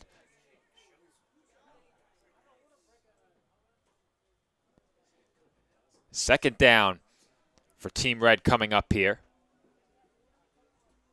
And we've seen each of these two offenses have to work quite a bit out of second and long, whether it's due to penalties or negative plays. These two offenses have not had many second down and short situations where they could really take a shot down the field. I think the lone exception came on the game's first drive, where Team White was set up with a second and short and tried to get the ball down the field. That play was blown dead, I believe, by a pre-snap penalty on Team White. It was a false start against Team White. As Team Red will snap it again, and we have some early movement. Now the sticks read first down, which would mean we had a pre-snap penalty on the previous play. There's certainly a flag down right now. And it's going to be, it appears, a first down for Team Red via penalty. So a negative play is negated, setting up a second and short. And then Team Red picks up the first down on another pre-snap penalty against Team White. That one a bit more clear.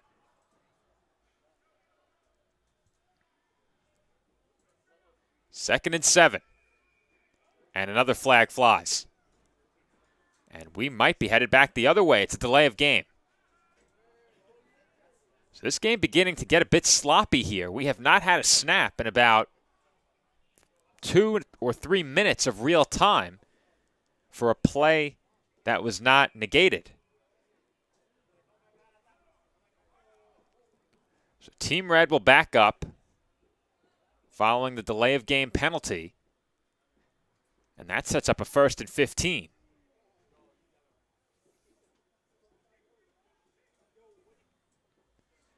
Team Red will get some additional players into the game as they make some changes on the offensive side. We have seen changes at quarterback. We have seen changes at running back. For those of you tuning in a bit later into our broadcast, we do not have rosters. We've proceeded with the two teams being designated by their jersey color, Team Red and Team White. Team Red with the football. They look to throw. They're going deep, up the left sideline, man-on-man coverage, and that falls incomplete. The two different players who I've spotted at quarterback thus far were number 17 and number 8. That last pass attempted by the man wearing number 8 Number 17 will take this snap. Flanked in the backfield by number 6. 4 receivers wide. Spread shotgun set. And once again, they run the quarterback keeper. It is stuffed for no gain, perhaps a loss of a yard or two. And that's going to set up third down. Looks to be a third and about maybe 12. And they're going to back up the chains once again here. As right now they read second down. They change that to reflect third down. Now it's third and very long, close to 20. Yeah, so they backed up again. So it'll be third and 20. But you had said it before, Joe. It's really sloppy between the penalties, the execution, and, of course, now having to back up. And, again, it doesn't put the coaches in a comfortable position either as far as play calling and getting their team in a rhythm. You know, this is like now you have to dial up some plays that you never want to really have to dial up in games. Third down and very long. Shotgun snap. And the ball is loose as it's poked away, and the quarterback gets back on top of it as that looked like a broken play. We've seen quite a few quarterback keepers already. It looked like the quarterback had his eyes downfield, but watching that live, Dave, I'm not sure if that was a designed pass or a run. It looked like at first perhaps, looking to take it up the middle for some yardage, but that bottled up quickly, and then the strip came, and Red did wise just to get on top of that and not try and do anything once the ball was on the carpet. So now it's a fourth and very long here. Looks like about 25 yards to go, and looks like we might see a punt here for Team Red. We've seen both teams punt the football in this game already. I think Team Red had a bit of a better punt, not by much, and we will see if they can replicate that effort or perhaps improve upon it a bit here. And the punt is away. That's a good one. And it's off the fingertips of the return man, recovered by Team Red, and they will take it in for the game's first touchdown. How about that play on special teams? As we mentioned it earlier, we were a bit surprised that Team White attempted to pick up the football on a previous punt. They do so yet again right there, and that opens the door for Team Red to scoop and to score. They now lead at 6-0. Yeah, and we'll see it here on your screen. Sky-high punt. The returner a little bit indecisive, tried to really meet it quickly and just couldn't catch up to it in time, skipped off of his fingertips, and the touchdown is there. Those are mistakes you hate to see as a coach, and you have to think there may have been a conversation a bit earlier after the ball was scooped up by the return man in a similarly dangerous spot. You could argue that the first attempt to pick up the football on the previous punt was more dangerous than that one. And, I feel for the returner there, Joe, because the ball is straight up in the air. You're probably tracking it pretty late coming off the boot of the punter, but you have to make a decision immediately. Are you going to let that fall and get away from it, or are you going to charge it and get it? And if you're going to charge it and get it, you've got to get it. But I understand it's difficult to track. It's a short yardage punt. But in those cases, and I believe he'll be told this when he gets to the sideline, the best thing to do is just move out of the way, because even if he meets that and makes the catch, Joe, there's really not a lot of positive that's going to come from that. He's going to have to just go immediately down because the defense was right on top of him. 2-point try upcoming for Team Red here. Shotgun set. They look to throw toward the back of the end zone. That ball hits off the goalposts and falls incomplete. Well, and the quarterback took a shot on that play. I mean, that was like a jailbreak coming out to meet him, and so all he did was just kind of pop it up in the middle of the end zone. Way too high for anyone, so the score remains 6-0, and White with another chance here to make up for things on special teams after giving up the 6 points. And I think it's fair to say that thus far, White has gotten the better of play on the offensive side of the ball, maybe even on the defensive side. They had an interception earlier that stood. The second was negated. Team Red has had to burn a couple of timeouts, but they have avoided that big mistake that results in points. And unfortunately for Team White, they commit that mistake right there on that previous punt. We'll see if they can continue the trend that they've established offensively and rebound from that last 6 they allowed. Yeah, and we say it all the time. You know, these games, they do come down a lot of times to special teams, you know, to the parts of the game that nobody ever realizes is going to be important. And there is a punt on 4th down and 25. You're seemingly going to get the ball back, and then the exact opposite happens. You give up 6 points the other way, and, you know, it's very frustrating, but those are the type of plays, you know, you don't think about in practice, Joe. You don't practice a lot of 4th and 25s, you know, but yet that's when scores get put on the board, for and negative. You know, we've seen a lot of returns at this level. We've seen a lot of big defensive plays and big plays made on special teams, and there was one. There's still plenty of time left in this game for Team White to rebound. They will be receiving the football right here, trailing 6-0, as we have to be at about the midway point, perhaps a bit further in this second quarter. But keep in mind, we did have a series of plays that were negated by flags. Right. Tough to pick up the calls from here, but given the direction the chains were moved and how many yards they were moved, I think we were able to figure it out. So this second quarter has moved along a bit slowly because of that, and we'll see if things speed up a bit following this kickoff. Team White awaiting the football, now trailing by a touchdown.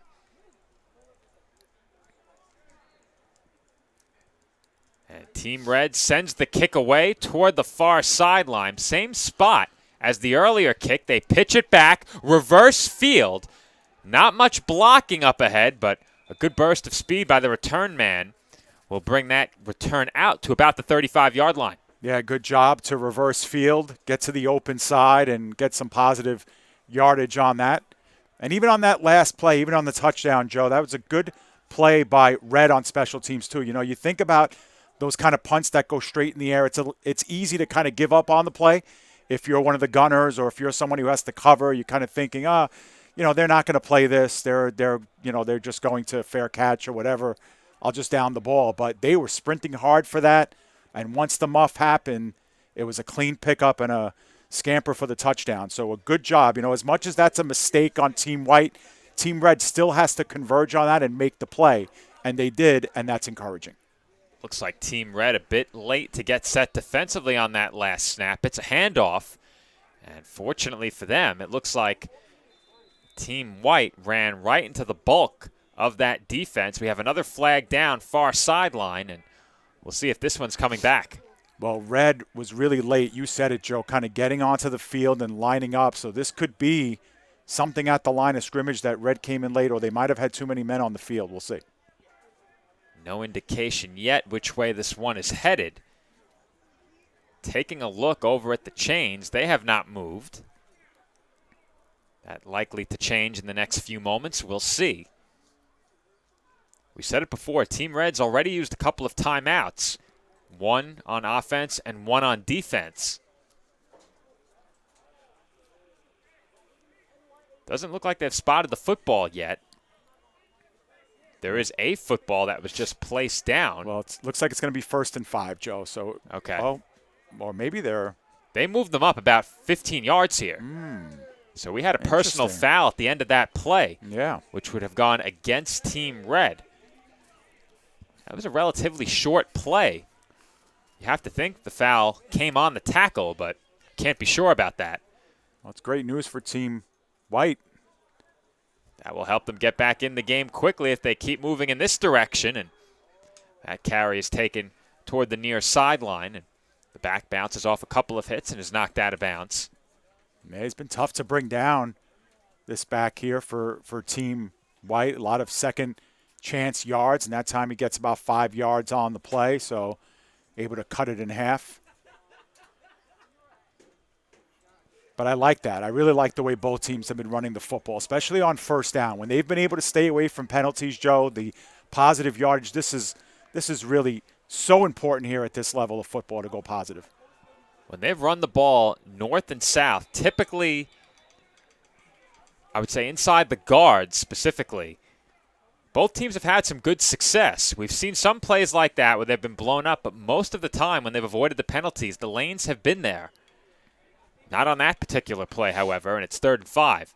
We pick things up here, about a 3rd and 5.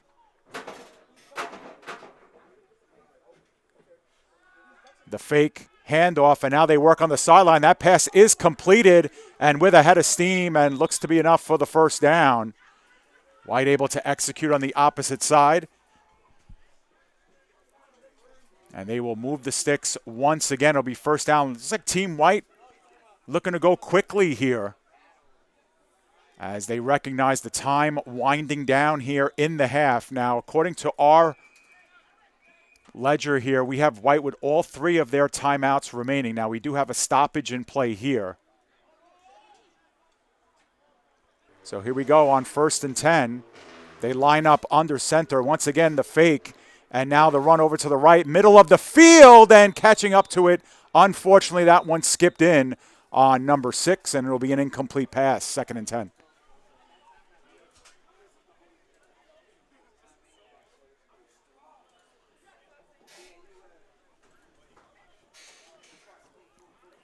So good idea that time on the fake draw, and they were able to get a pass off on that play, and that one was just short, Joe. That brings up a 2nd and 10.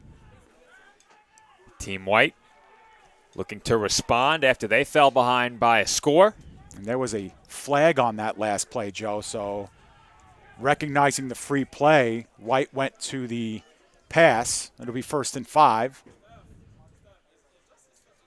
Team White well within striking distance as we approach halftime. Yeah, and after that first down, they lined up pretty quickly, Joe. They wanted to get a playoff, I think, sensing the end of the first half, although they do have all 3 of their timeouts left. So we'll see how they decide to operate here. Handoff from under center. Haven't seen much of that in this game. And now the back broke out of the pack, but his forward progress had been stopped. And that's going to be a short gain. Yeah, it still looks to be about a yard or 2 away from the first down. They did get some positive yards on that. It would be about a 2nd and 2 or 3. And they will call a timeout, Joe. So we have to be nearing the end of the first half here, as White has called their first. Now I headed down to the sideline to check in on our camera, and I think they may have signaled for the 2-minute warning while I was over there. I was taking a look out toward the field as we worked on our video feed, and I think they may have signaled for the 2-minute warning while I was over there. So, well, Joe, that's a good point, because I had said before there was official stoppage, and that had to be it then. Yep. So we are approaching halftime. Team Red leading Team White 6-0. Team Red is down to 1 timeout. Team White still has a pair, so the entire playbook is open here in the red zone, or at least very close to it, as right now they're about 2 or 3 yards short of the red zone. This next snap will come from the 23-yard line. Short yardage situation here. 2nd down and short, 3rd and short, I should say. I believe, no, it's 2nd and short after the penalty, and this one is going to be a throw in the end zone. It's intercepted at the 1-yard line. Now that ball is still live. Number 18 was never taken down on it. Whistle has not blown, and finally taken down. But I'll tell you what, that ball is going to be spotted about the 20, but that could have gone the other way. Both teams kind of gave up on the play. A costly interception. Red will have possession with very minimal time left in the first half of play. We'll get another look at it now, and it'll come right into your screen.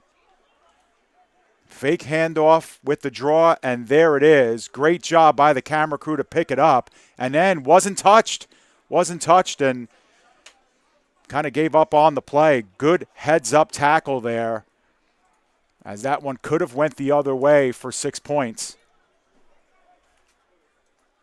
So an interesting decision here for Team Red with precious seconds left, figuring out if they want to give this a go, maybe take a couple of chances down the field, or if they decide potentially to take a knee. Now, White can stop the clock twice. So Team Red has to be conscious of that as well.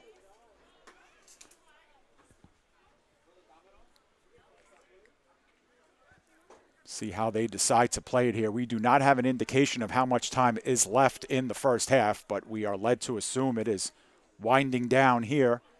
And the way Red is lining up with just the one wide receiver, they will take a knee. And it looks like White will not protest and stop the clock. And so we might have halftime here from New Utrecht High School.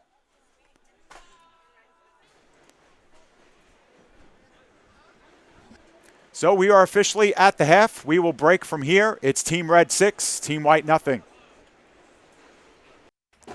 And the New York Alliance Drumline welcomes all of us back from the halftime break. They are assembled in the end zone right in front of us at the moment as we prepare to begin the second half in this 2023 New York Crusaders Red versus White scrimmage. Team Red leads Team White at the halftime break, 6-0. We're about 2 or 3 minutes away from the start of the second half. Once again, this is Joe Foreman alongside Dave Pizzuto. And Dave, Team White really got the better of play for much of the first half, but Team Red came up with the one big play in this game. It was on a special teams play. A 4th and very long punt was touched by Team White, scooped, and scored by Team Red. Yeah, I agree with you. Red had the big play, but the better play perhaps coming from Team White, with the exception, of course, of turnovers, and of course the one turnover on the special teams punt return that ends up as a touchdown, and of course another one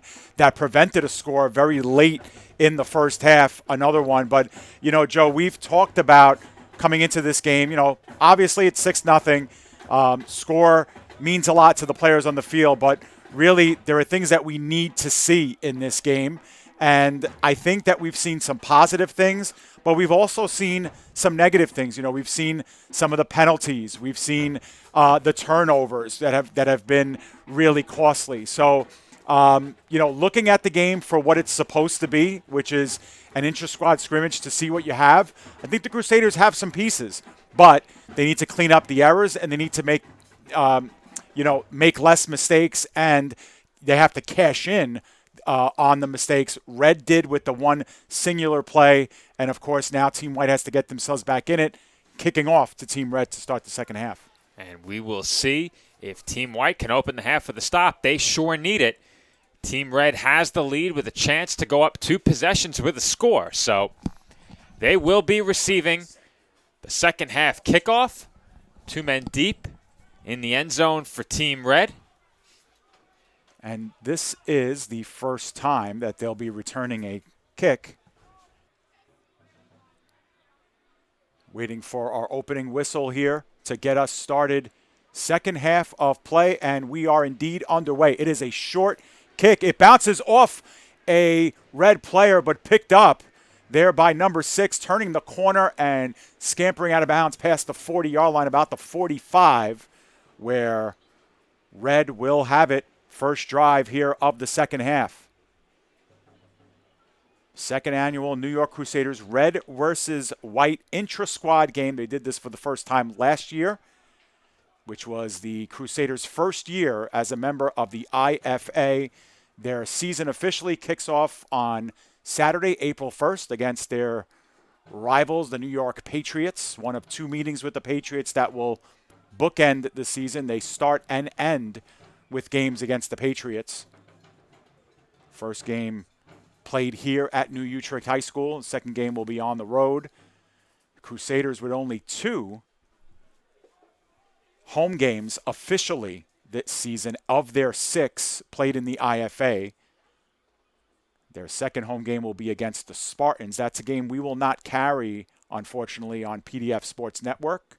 Next year we'll look to have them all for you.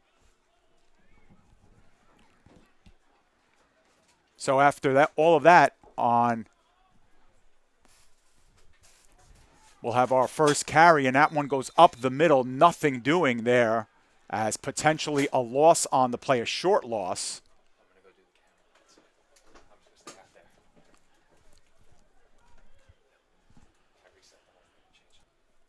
Second play from scrimmage It's a straight quarterback keeper right side, and once again, not much space there with which to move. So 3rd down and 12 to go. First 2 running plays don't go anywhere for Team Red. Looks like we got some movement on the play. Nothing whistled down, and that ball is dropped on the left side. It would have been a minimal gain on the play, but still a good one.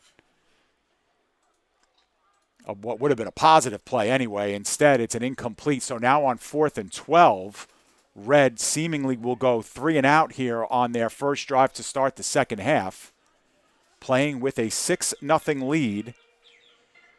And indeed, back deep will be number 12 for the white team as they will field this punt.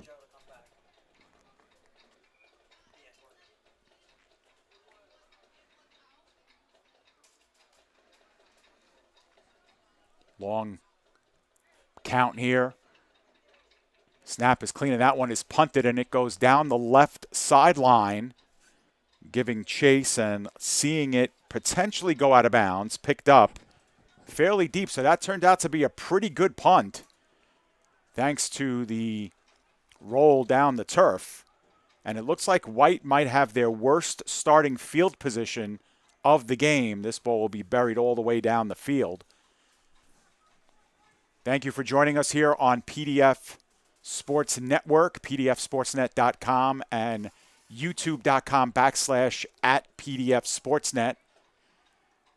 One of 2 New York Crusaders games that we will have for you here on PDF Sportsnet. The other will be on Saturday, April 1st. We are thinking that we will have that game on tape delay. We were planning to go live here today, but unfortunately no internet or web capabilities here at New Utrecht High School. So we will get you probably April 1st game on a tape delay basis as well when the Crusaders kick off their season against the New York Patriots. Joe Foreman back with us here on the play-by-play as White has their first possession here of the second half. That following a punt by Team Red, and you could see Team White nowhere near that football as that kick traveled out of play. First play of the drive for Team White is a handoff, and that goes for perhaps a short gain of maybe a yard or 2. Yeah, that ended up being about a 50-yard punt, Joe, because of it was able to hit turf and carry and not go out of bounds immediately. So definitely our best punt of the game, but the assist goes to the turf here at New Utrecht. Punts have gotten progressively better throughout the game.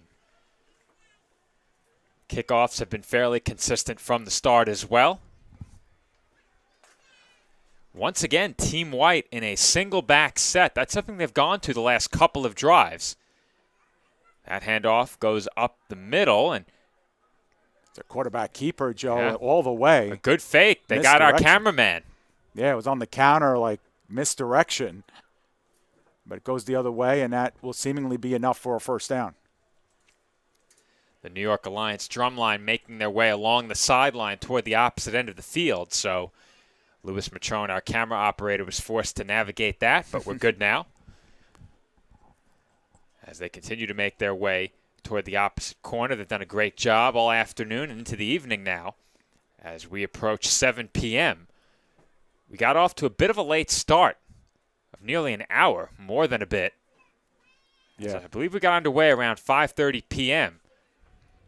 Yeah, it led a lot of people to the speculation that daylight savings may have played a factor here. We were supposed to kick off at 4:30. Instead, we kicked off at 5:31, I believe it was. So we're pretty close with daylight savings time thrown in there. There's another give right up the middle. And again, positive yardage there. Promising start here for White on this drive. White powering the ball right up the middle on that play once again. We've seen that several times where they hand it off right up the gut. And gain of 2 yards, so 2nd and 8. We'll see if White looks to methodically move the ball up the field. They've kept it on the ground early in this drive. Once again, they come out in a single back set. We haven't seen much of that in this game. Once again, it's a handoff up the middle. Red rallies to make the tackle after a short gain. Yeah, I think we're learning a little bit about what the Crusaders want to do as an offense. You know, they want to play some smash mouth football. If today's game is an indication of what their playbook holds, they want to run the football. They want to run it right into the teeth of the defense. And then they do have the ability to get some passes out into the flat. We've seen some quick slants from both teams as well. So quick developing passing plays. And then we've seen them go over top a couple of times too, although their heart and soul right now is running that football as we have a third and about 5 or 6. Most of the big offensive plays in this game belong to Team White. They look to keep that trend going here on 3rd and about 5. Yeah, we got to give Team Red credit, though. On 3rd down and 4th down, they've really risen up to the occasion. Well, the big plays have been few and far between as we have one right there on 3rd down. A nice completion over the middle, and threading the needle on that pass was the quarterback for Team White, right in the middle of that Team Red secondary. Yeah, and now they're on the plus side of the 50, just inside the 50-yard line. And, again, that was just another quick slant. Well executed. Nice job to catch the ball and get some positive yardage. That's when you hit somebody in stride, able to get some more on the yards after completion. Team Red has looked to pressure the quarterback. White got the ball out quickly on that last snap. They do so again here as they swing it into the flat. And Team Red immediately makes the tackle just beyond the line of scrimmage. Yeah, a couple of more yards up the field. But again, short spurts and positive yardage. Remember, on White's first couple of possessions, those pre-snap penalties, the holding calls on the runs up the middle, that's what really stopped their drives in their tracks. But this is a promising start here, and it's all because they've been able to stay away from the penalties. Officially a 2nd down and about 8 or 9. Following the short gain on 1st down. On that previous snap, Team White went back into a shotgun set, and it looks like they might be forced to call timeout here. Instead, they're relaying information to the wideout. It's a shotgun set once again here on 2nd down. It's going to be a pass. Quarterback looks left, rolls right, time running out, and Team Red once again gets to the quarterback in the backfield. They have been there several times already in this game, and on that particular play, they come up with the sack. Yeah, and that time a little bit of a delayed blitz from that left side of Team Red's defensive line. It kind of caught the Team White by surprise there. A couple of linemen kind of got lost on who their assignment was, and that's why there was just no room to operate. And so now about a 3rd and 13 or 14. So just when we mentioned how great it is to get some positive yards on 1st and 2nd down, well, there you go. A big loss on the play leads to a big 3rd down here. Team Red has been around the quarterback quite a bit in this game. Chance here to get off the field on defense, still holding the lead. 3rd and about 14, and a flag comes in as looks like we had a false start. Yep, wide receiver pleading his case, obviously disagreeing with the call, but White's going to be tracked back another 5 yards. So here comes a 3rd and almost 20 now. Look, it'll be about a 3rd and 19 officially. Does Team White have another big play in them here as they are faced with a 3rd and very long? Team Red with a chance to get off the field while still holding the lead. They punted on their first drive of the second half. And as I've said, though the big plays have typically favored Team White on the offensive side, Team Red has been very aggressive going after the quarterback in this game, and that's resulted in a couple of offsides calls. It's also resulted in some big tackles for a loss. Yeah, and on 3rd and 19, knowing they got to air the ball out here, you wonder if they'll come at the quarterback. Good protection for Team White, but that doesn't hold as once again Team Red gets into the backfield and stands up the quarterback as it looks like we have a player down at the line of scrimmage. Yeah, unfortunately, that is a Team Red player who is down, and that time, that was just a coverage sack. That time, a little bit of time in the pocket for the quarterback, got a good clean 3 or 4 seconds, but after that, just really nowhere to go with the ball. The Team Red did not send extra attackers in at the quarterback, so that is a coverage sack all the way. And now it's 4th and a mile, and we're going to see a punt. And that was a good job as well by Team Red's defensive front. A lot of the time when you have a coverage sack like that, a lane opens up for the quarterback to step up and run in the middle of the offensive line, or perhaps there's an opportunity to break, contain. Neither of those things happened on that play. Team Red's defensive front kept the quarterback in the pocket and gave their defensive backs time to force that coverage sack. Yeah, and that time you'd like to see your quarterback, again, try to hit somebody in the safety valve in the flat. Just didn't happen. And now we're going to get a fake, Joe. Fake punt. Throw down the field is intercepted by Team Red. And there is room to run, though Team White is there. It's still a nice return, and the return man still going is finally taken down at about the 40-yard line of Team White. Yeah, another big special teams play, this time off of the punt and tracked back. Now, essentially, it kind of works out, Joe, to almost being a washout, right? Because if they had gone for it on 4th down and didn't make it, they'd probably be in the same area of the field. But it was a low snap that the punter picked up from the turf, and I'm not sure if that was a fake all the way or not. And we get a great look at the replay there by our engineer, Pat. Doing a great job, as always, for us here. And that's a good look at that because that punt, that snap was taken off the carpet, so maybe not a designed fake after all. Nonetheless, Team Red will take over in plus territory just beyond midfield. The ball was spotted. Looks like the 40, Joe. Yeah, just outside or perhaps just inside of the 40. Spread shotgun set, 4 receivers wide. Looked like Team White might be off sides. This could be a free play, and it's a short gain on the pass to the running back on the check down.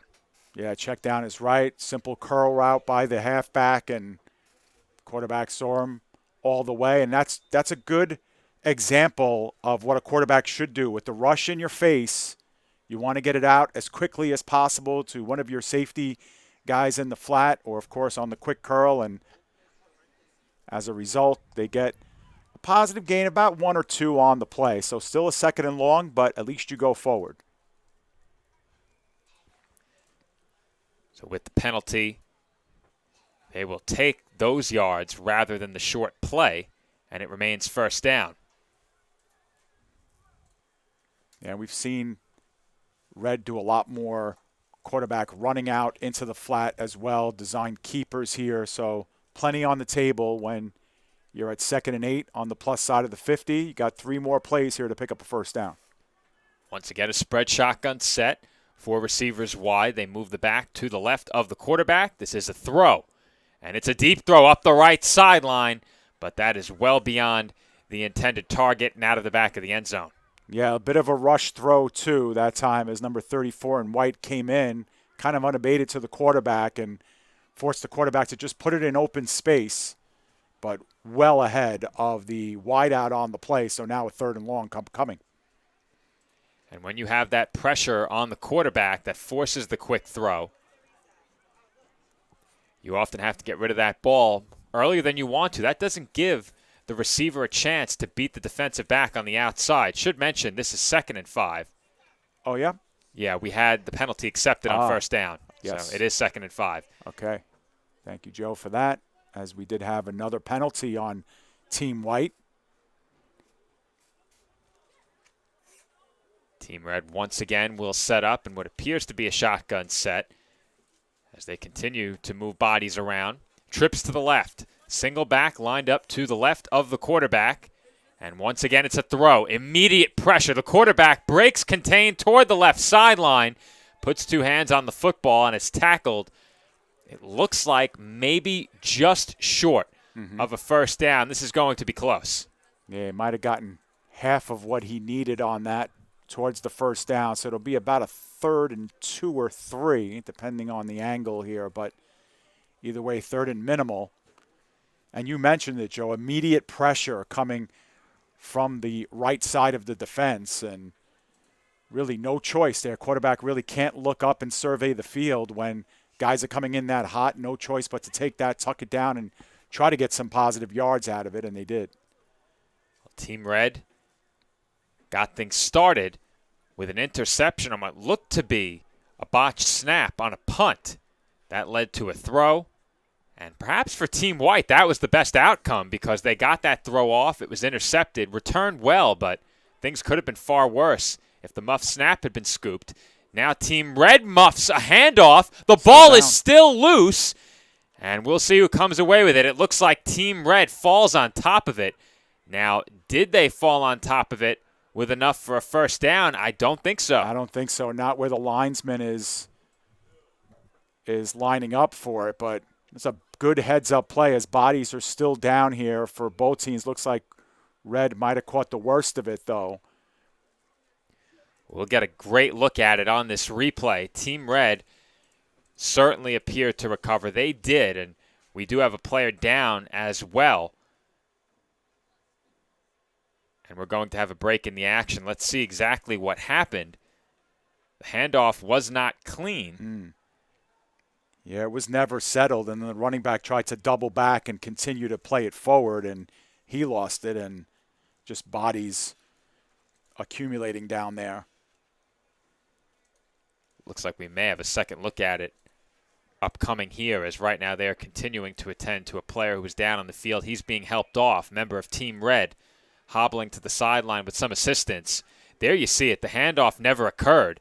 Looked like the ball hit off the back's helmet. It then bounced down into his chest. He got his hands on it off the ricochet from his chest and could not bring it in cleanly. That's when the ball ended up loose. And fortunately for Team Red, they were able to fall on top of it. It's still a 4th and short as we await the next play. The injured player has been helped to the Team Red sideline, and the whistle on the field has blown, signaling that play will resume. A 4th down snap coming up, and for Team White, this is a big play. Team Red well within striking distance of another score should they pick up a first down here.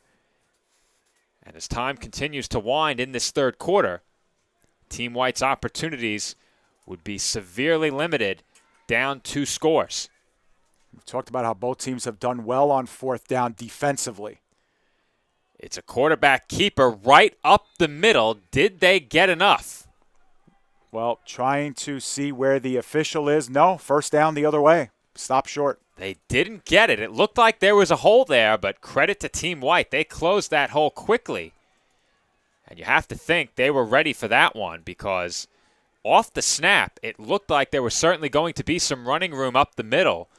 There was no fake to the back. Yeah. The quarterback with a power run right up the middle, and they don't get enough. Yeah, you're 100% right, Joe. It looked like there was enough of a hole there to get that first down, but, man, it sealed up pretty quickly. And then the sure tackling to wrap up, make sure you get the ball carrier down.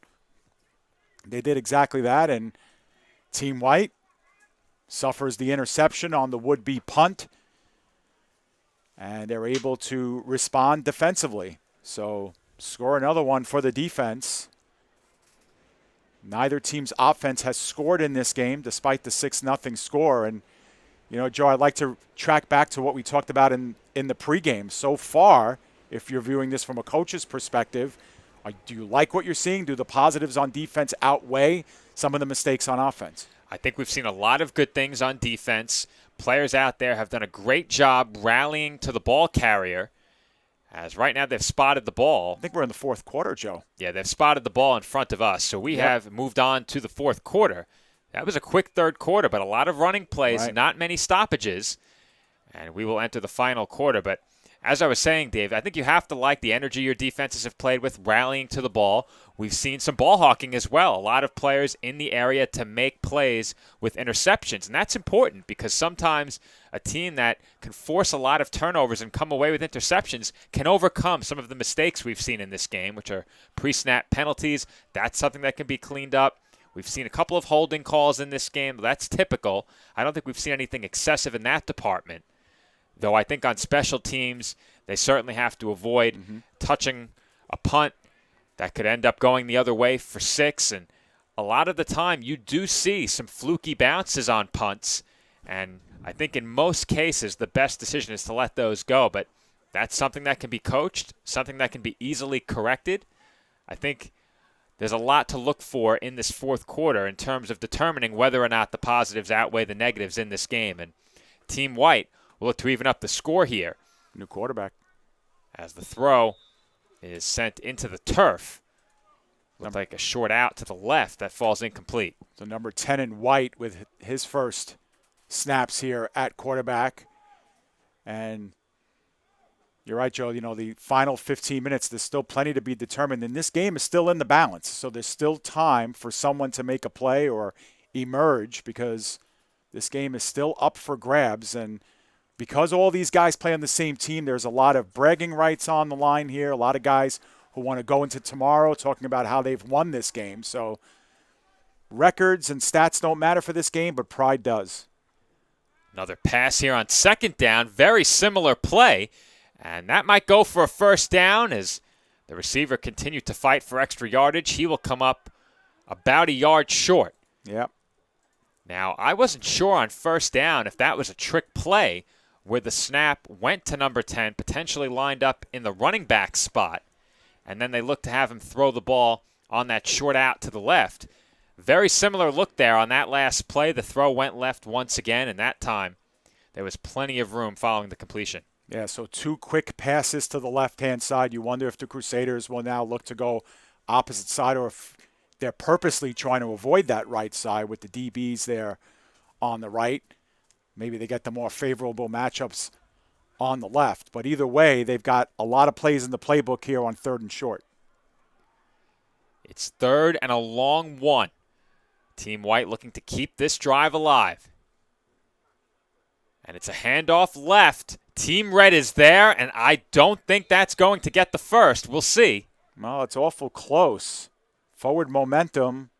I got my eyes squarely on. It's 4th down. 4th and very short. Now this is a big decision, Joe. The ball is spotted at the 41, 42-yard line on 4th and short. And so now a big decision to be made here by Team White. You know they've been done. Oh, actually, now they've called it a first down, Joe. Looking at the side judge. Yes, move the sticks, he says. So enough for the first down after some protest from one of the defensive backs on Team Red. So there's a big set of new downs here for Team White. Well, that goes to show you just how close it was. And that will set up Team White with a 1st and 10. High snap. It's tipped and brought in at quarterback. Perhaps a chance to throw it away, and the quarterback wisely does so. That was a smart play because it looked like that was going to turn into a sack for a big loss. Instead, the quarterback gets rid of the football and negates what could have been a negative play.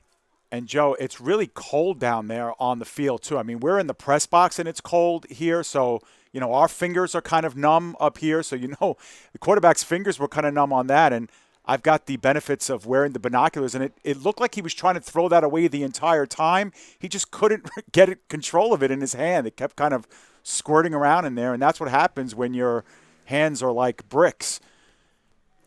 And that's one of the products of a high snap that may be bobbled, as it looks like we have yet another player ready to take this snap out of the shotgun, wearing number 12 for Team White. Yeah, and he's got gloves. And he is looking to run. Thought perhaps I don't know some how players that may have gotten started early. Well, everybody got started early minus the center, but I don't see any flags down on this, so everybody seems to be a little bit bewildered at what just happened. And as soon as that play started, Joe, the center turned around and kind of like raised his hands in the air like, come on, what's the call? But nobody was called for a penalty. Interesting. That's exactly what I was thinking. I thought that play was going to be blown dead. Yeah. And so I waited to see what would happen, and no flag was forthcoming. 3rd down. Looks to be a 3rd and medium, maybe 4 or 5 yards. Another high snap brought in. Fake on the handoff. Quarterback keeper goes nowhere, as we have a flag in on the far sideline this time. Yep. No gain on the play, and we'll see what the flag is all about. And it looks like the flag is for an offsides. Now, if it was indeed 3rd and 5, that's going to set up a first down or potentially a 3rd and very short. Well, the official has just walked it down, and they're going to see where this ends up. We actually took a look behind him to see if this is going to be a new set of downs.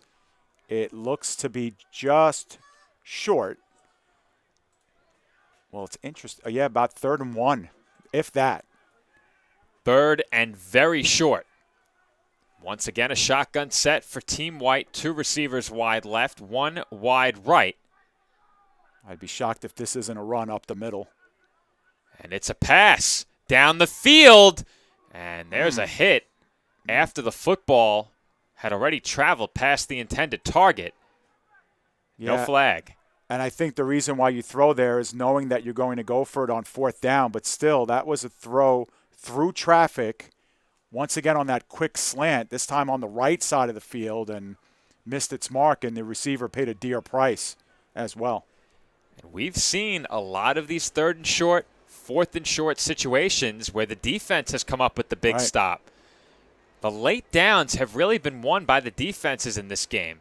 Both sides have done a good job in these short yardage situations. Yeah, very well said, Joe. You know, the first down, 2nd down, I think the offense is winning those battles. But when it's time to lock in and get a stop, these defenses have really done a great job. And you got to give them credit for stepping up there. This short yardage on 3rd and 4th has been very tough for the offenses tonight. Same shotgun look. 2 receivers wide to the left, 1 wide right. 1 man in the backfield flanking the quarterback to his right. Once again, it's a pass. Quarterback tucks it down, runs up the middle, and has room. He breaks it out to the left sideline, had great blocking, and will be taken out of bounds. It appears just short of the end zone. From here, it appears he's out at about the 5 or 10 yard line. Looks like the 10, Dave. Yeah, 2nd, 3rd, and 4th effort to kind of bounce that off to the outside. We're going to take another look at this. On your screen, you could see the single individual effort by the quarterback here. Looked like he wanted to run with it the entire time, Joe. Maybe looked off just 1 receiver. But, yeah, there's his look, and then boom. He takes off with it, finds some room, bouncing it to the outside, and then it's just a foot race. Watching that play again, it looked like the tight end lined up on the right side of the line of scrimmage along with one of the backs, or perhaps even the left tight end. Moved to the right side of the field as if to set up potential blocking or a fake screen. They were moving almost half-heartedly toward the near sideline on your screen. The defense went with them, and then the quarterback ran what looked like a counter out of his position in the backfield, and the defense couldn't catch up with him moving toward the far sideline. Either a broken play or tremendous play design. Tough to tell from as far away as we are, but on replay, you may have seen it. And I want to say, Joe, that this is a 1st and goal here because it looks like the line judge is at the 9 yard line. So, set of downs here to try and score. Handoff on 1st down and goal, and that is taken in easily for a touchdown. Team White on the board for the first time in this game. They have tied the score at 6. A chance to take the lead. Yeah, what a great drive, being able to convert some big, 3rd and shorts, 4th and shorts, and being able to cash in at the very end there. So Team White gets on the register, and now a really big conversion attempt to try and take the lead. And you'll get a look at that touchdown in just a few moments. You haven't missed anything. Action has not yet resumed as Team White took it across the goal line for their first touchdown of the game. You'll see it again in just a moment right here. And right after that, we'll send you back to live action as they get set for a 2-point try. There you see the touchdown, and there you see live action as the officials have blown the whistle on this play. Yeah, I'm not quite sure if there was a timeout call because this could be a very huge play here, Joe. One play to determine whether Team White takes the lead or not. And remember, Red has not scored on offense today. They scored on a muffed punt return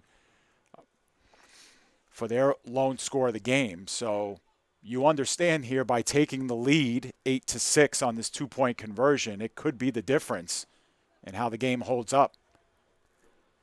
Pivotal play in this game upcoming right here.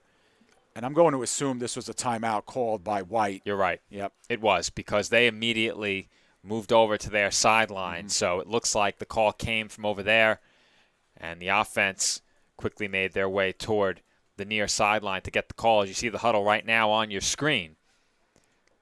Joe, while we have a moment, we could mention, in the IFA, we mentioned there were 11 teams in the IFA. Haven't had a repeat champion yet. And Connecticut Falcons, of course, the defending champs. Year one, it was the Maine team winning in year one. So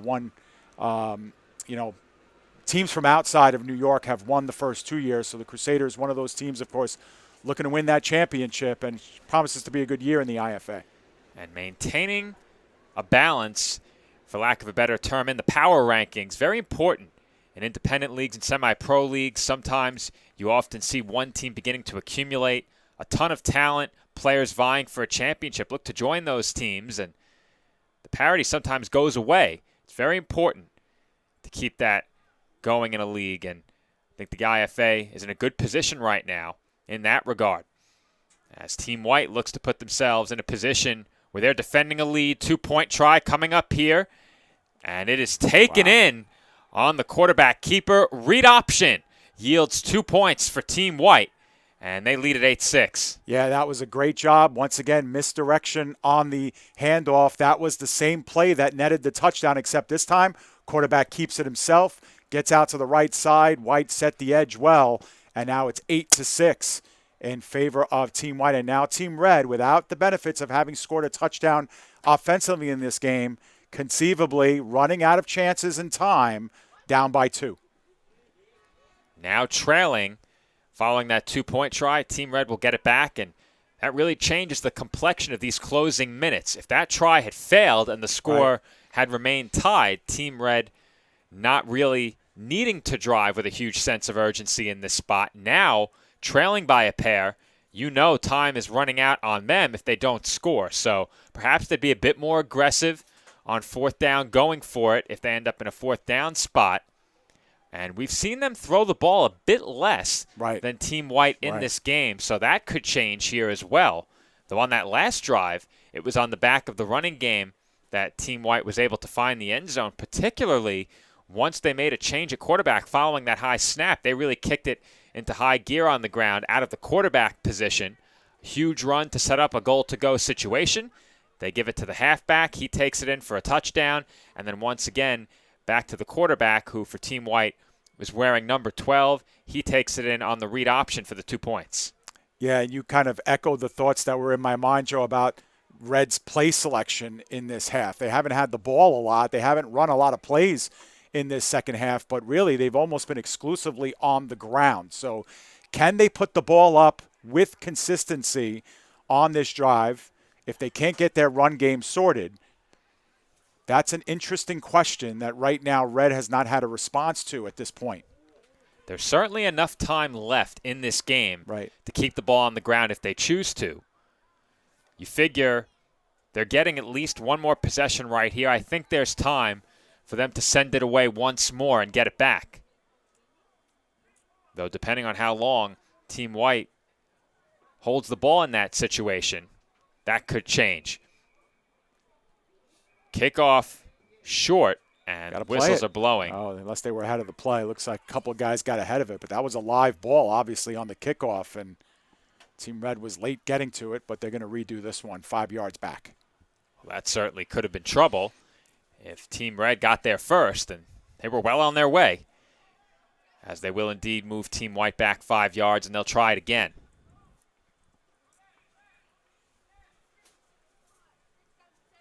Every yard matters in this spot as well. That kick was short. Right. And if Team Red has a chance to scoop up a short kick, they could put themselves in great field position. We've seen Team White on kick returns a couple of times already try and reverse field. And now they will kick off of the tee on this one, as opposed to it being held the last time. We'll see if they gets more air under it this time. Kickoff on its way once again, very short. Got to get on it. Ball still loose. Still loose and picked up by Team Red. This could be trouble. Team Red brings it toward the near side, and they will be taken out of bounds as they lost the ball. It stays in play. It's still loose, and Team White is on top of it. Now, was that ball recovered with the recovering player's feet on the sideline? They give it to Team White. Now, it looked like that ball was recovered with 2 feet out of bounds. It could well be. It looks like the upper body got on top of it first, but we're going to see the entire thing through, Joe. And my focus was on the side judge the entire time, and he made the call. But, yeah, not enough urgency. You know, you saw some of the Red players just kind of stand on top of the ball. Well, Dave, I'm all but certain that Team White recovered this ball with 2 feet out of bounds. I couldn't believe it stayed in play, but here's a look at it. Now, was there possession with the knees down? I don't think it was. I don't think there was enough possession before that went out of bounds, the legs and the knee. And what a great job from our camera crew to really pick that up. If we actually slowed that down a little bit, Joe, they could very well have used that for a replay and overturned this, and it would be Red's ball deep in White territory.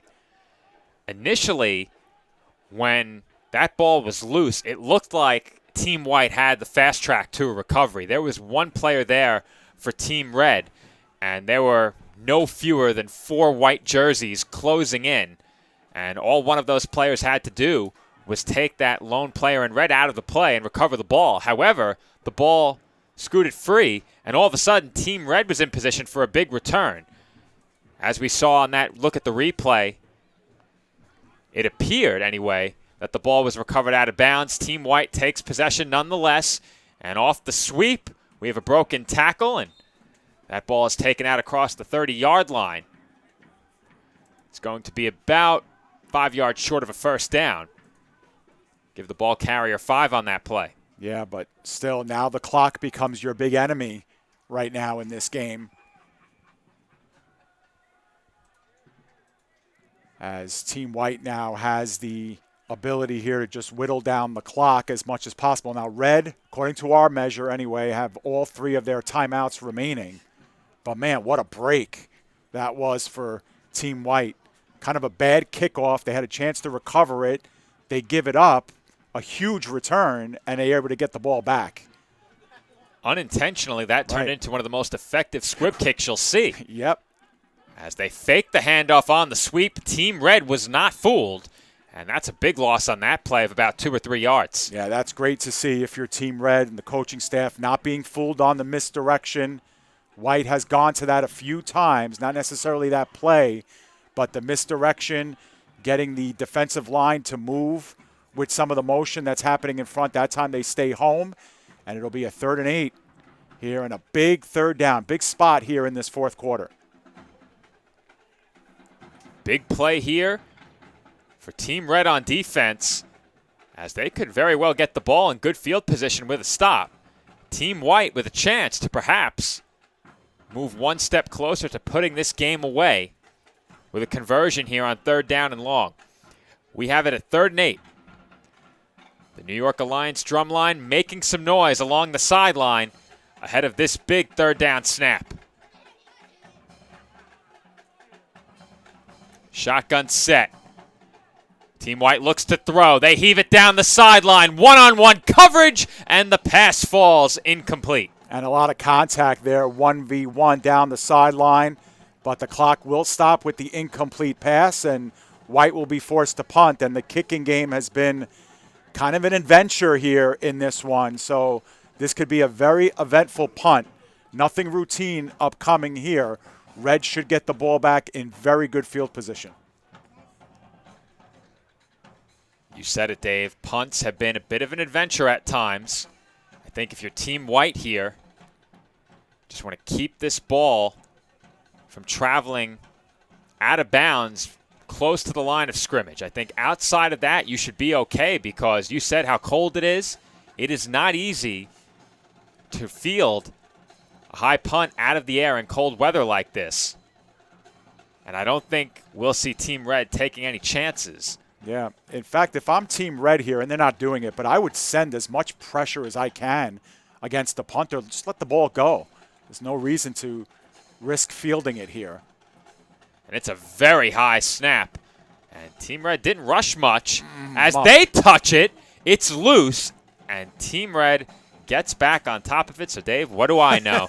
They try and field it off a short hop. Right. That is about as dangerous as it gets. Now, I see what the return man was thinking there, because if he's able to handle that ball cleanly, there is nobody in front of him. The Gunners were closing in from each sideline, and if that ball is scooped up cleanly, the return man is accelerating right up the middle of the field, perhaps with just one man to beat. Yeah, agreed. And I think the returner did a good job of at least stopping the ball in front of him, even though it was a bit of a muff, not allowing that to get behind you or ricochet off of your knee or your lower body.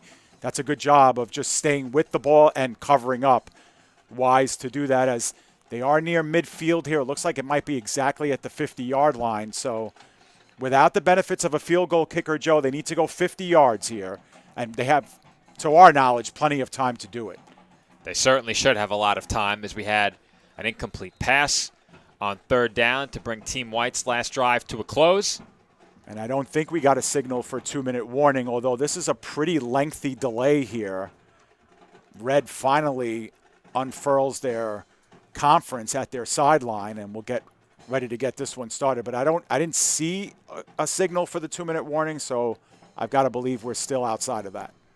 And if we are getting awfully close to the final 2 minutes in this game. It's been a good one. Team White over Team Red 8-6 late in the fourth quarter.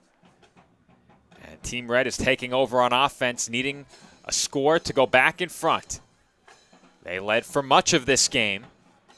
Their lone score came on a muffed punt, followed by a scooped score. First down, shotgun snap as Team Red looks to throw. They throw short to the right. Broken tackle, and now good blocking up the field for Team Red. That's good for a first down.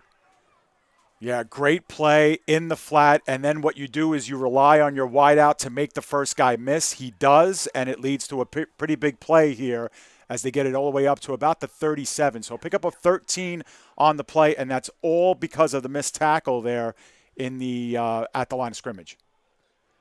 First down for Team Red, and you said it, Dave. What made that play was the broken tackle, and it looked like that tackle may have been broken behind the line of scrimmage, as Team White was right there, one man to beat for the wideout on the short pass, and he made a miss. First and 10. Once again, Team Red in the shotgun, a spread set with 4 wide. Bit of a high snap, short throw left this time. And this time there is no broken tackle, as Team White quickly swarms and brings the receiver down for a short gain. Still, though, at least it's a gain. It's positive traction. And, Dave, I think we're inside of the 2 minutes. The way that Team White was holding the receiver down. Yep. So Team Red's not moving too quickly. Not too urgent. And remember, they do have the benefits of all 3 timeouts, too. And they haven't taken any yet, and they're going to get back in the huddle. So should have enough time. But White will take every second they can to stall it, as we have second down here. Once again, Team Red in the shotgun. This time, 1 receiver wide left, 2 wide to the right. Quarterback rolls to his right and is trying to direct traffic as he wanted some blocks from his wideouts. Didn't get too much, but that's a positive gain of about 2 or 3 yards. Yeah, it'll still be a 3rd and long. However, the clock does stop with that last play out of bounds. So at least Red has the opportunity here to resettle themselves, get ready. Obviously, 2-down territory here. They get 2 shots at this first down. 2 plays to get about 5 yards for Team Red in the spot, and they've called timeout. Called timeout there, Joe, with the clock stopped, because they were able to get out of bounds on that last play. So you think this timeout is really to talk strategy here, more about stopping the clock, because they need a positive play here. You're down to your final 2 plays, perhaps, of this game, should you not convert. So you got to make sure the calls are good. And, Joe, we really still haven't seen this team put the ball down the field. Again, some throws in the flat, some throws, maybe 2 or 3 yards up the field on quick slants, but nothing really on the sidelines, nothing really down the heart of the field. So it might take one of those to get in the end zone. And we will see if they can deliver. They don't need the deep shot yet, as there is still time. Team Red with 2 timeouts remaining.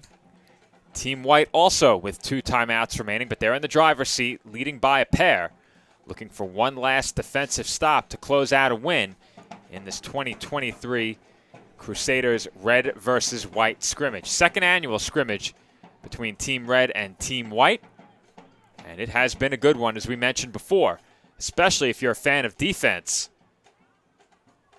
The running game for Team White leading them to a score in the second half after Team Red pitched a shutout in the first half. However, the big defensive play in the first half belonged to Team White. They had an interception, nearly had a second. Team Red with the big play on special teams, picking up a scoop and score on one of their own punts. I think we're seeing one of the biggest plays of the game right here. I know it's only third down, but here's a big one. No question. It's a throw. Quarterback forced to roll right, looking down the field, airs it out for the end zone, and it falls incomplete. It just hung up there way too long, and it did fall incomplete. And that looks like it might be the last play of the game, Joe. That might have been the last play of the game. And Dave, you're right. That is the last play of the game, as Team White waves over at Team Red, and that's one of the big disadvantages when you don't know how much time is left. Team White basking in the win. Team Red certainly had a chance right there, as they had 3 receivers on the goal line. And that ball fell in between the 3 of them. There was definitely a chance there for Team Red to come away with a game-winning score. Absolutely. If that was the last gasp, it was a good try at it. Now, the pass was, didn't make the end zone, so there would have had to been some dramatics after the catch was made. There was an opportunity there to make the play, but unfortunately, Red could not do it. We knew they were going to have to air it out at some point, Joe. It just so happened that was the moment because they were short on time. But final score, 8-6. Listen, it was competitive, if no other words to describe it. Teams going back and forth, a lot of smash-mouth football, a lot of good football, and positive things to be taken away. No question about that, Dave. We mentioned it already. If you're a fan of defense, this was the game for you. Team Red pitched a first-half shutout. Team White pitched a second-half shutout, as they did a great job limiting the offense for Team Red. It was predominantly the running game for Team Red that allowed them to maintain some ball control in this game in the second half, but that wasn't enough to get them into the end zone. Team White with the big play in the second half, a huge run on a quarterback keeper. That ultimately proved to be the difference maker in this game, as that set them up in a goal-to-go situation and ultimately allowed them to score the game-winning touchdown, followed by a 2-point try. It was the 2-point try that put them over the top once again on a read option kept by the quarterback. Yeah, and I was just about to say, Joe, special teams, right? They get Red scores on a special teams play, a play where they're actually the punting team. They end up diving on a muffed punt, taking it to the house. That's how they score. And then the difference of the game, the difference in the 6-6 game, is another special teams play. Technically, the 2-point conversion is a special teams play. So, it's one of those things where those plays, sometimes the plays that you really don't practice all that often, happen to be the difference. In this case, they were truly the difference, 8-6 final score. But it is nice to see Team White take this one, Joe, because really they're the best offensive drive of the game. They're the ones who had it. They score on it. They end up getting the 2-point conversion, and then there's your winning score. And I'm not sure Team Red completed a pass until their final drive. They didn't look to pass much. Right. They only threw about, I'd say, 3 to 5 passes ahead of that last drive, but on that final drive, they completed a couple of short passes. One led to a broken tackle that set them up with a chance to win this game. Unfortunately for them, their final pass attempt falls incomplete at the goal line. 3 receivers in the area couldn't come up with it, and holding on for the victory is Team White. So for all of us here at the PDF Sports Network, we thank you for tuning in to our first broadcast of New York Crusaders football. We are back on April 1st with the team's season opener. We hope you will join us for that. Like this game, the season opener will be available on delay via our PDF Sportsnet YouTube channel. If you're watching this game, you're checking it out there already. You're in the right place. We will see you again come April, and thank you for watching.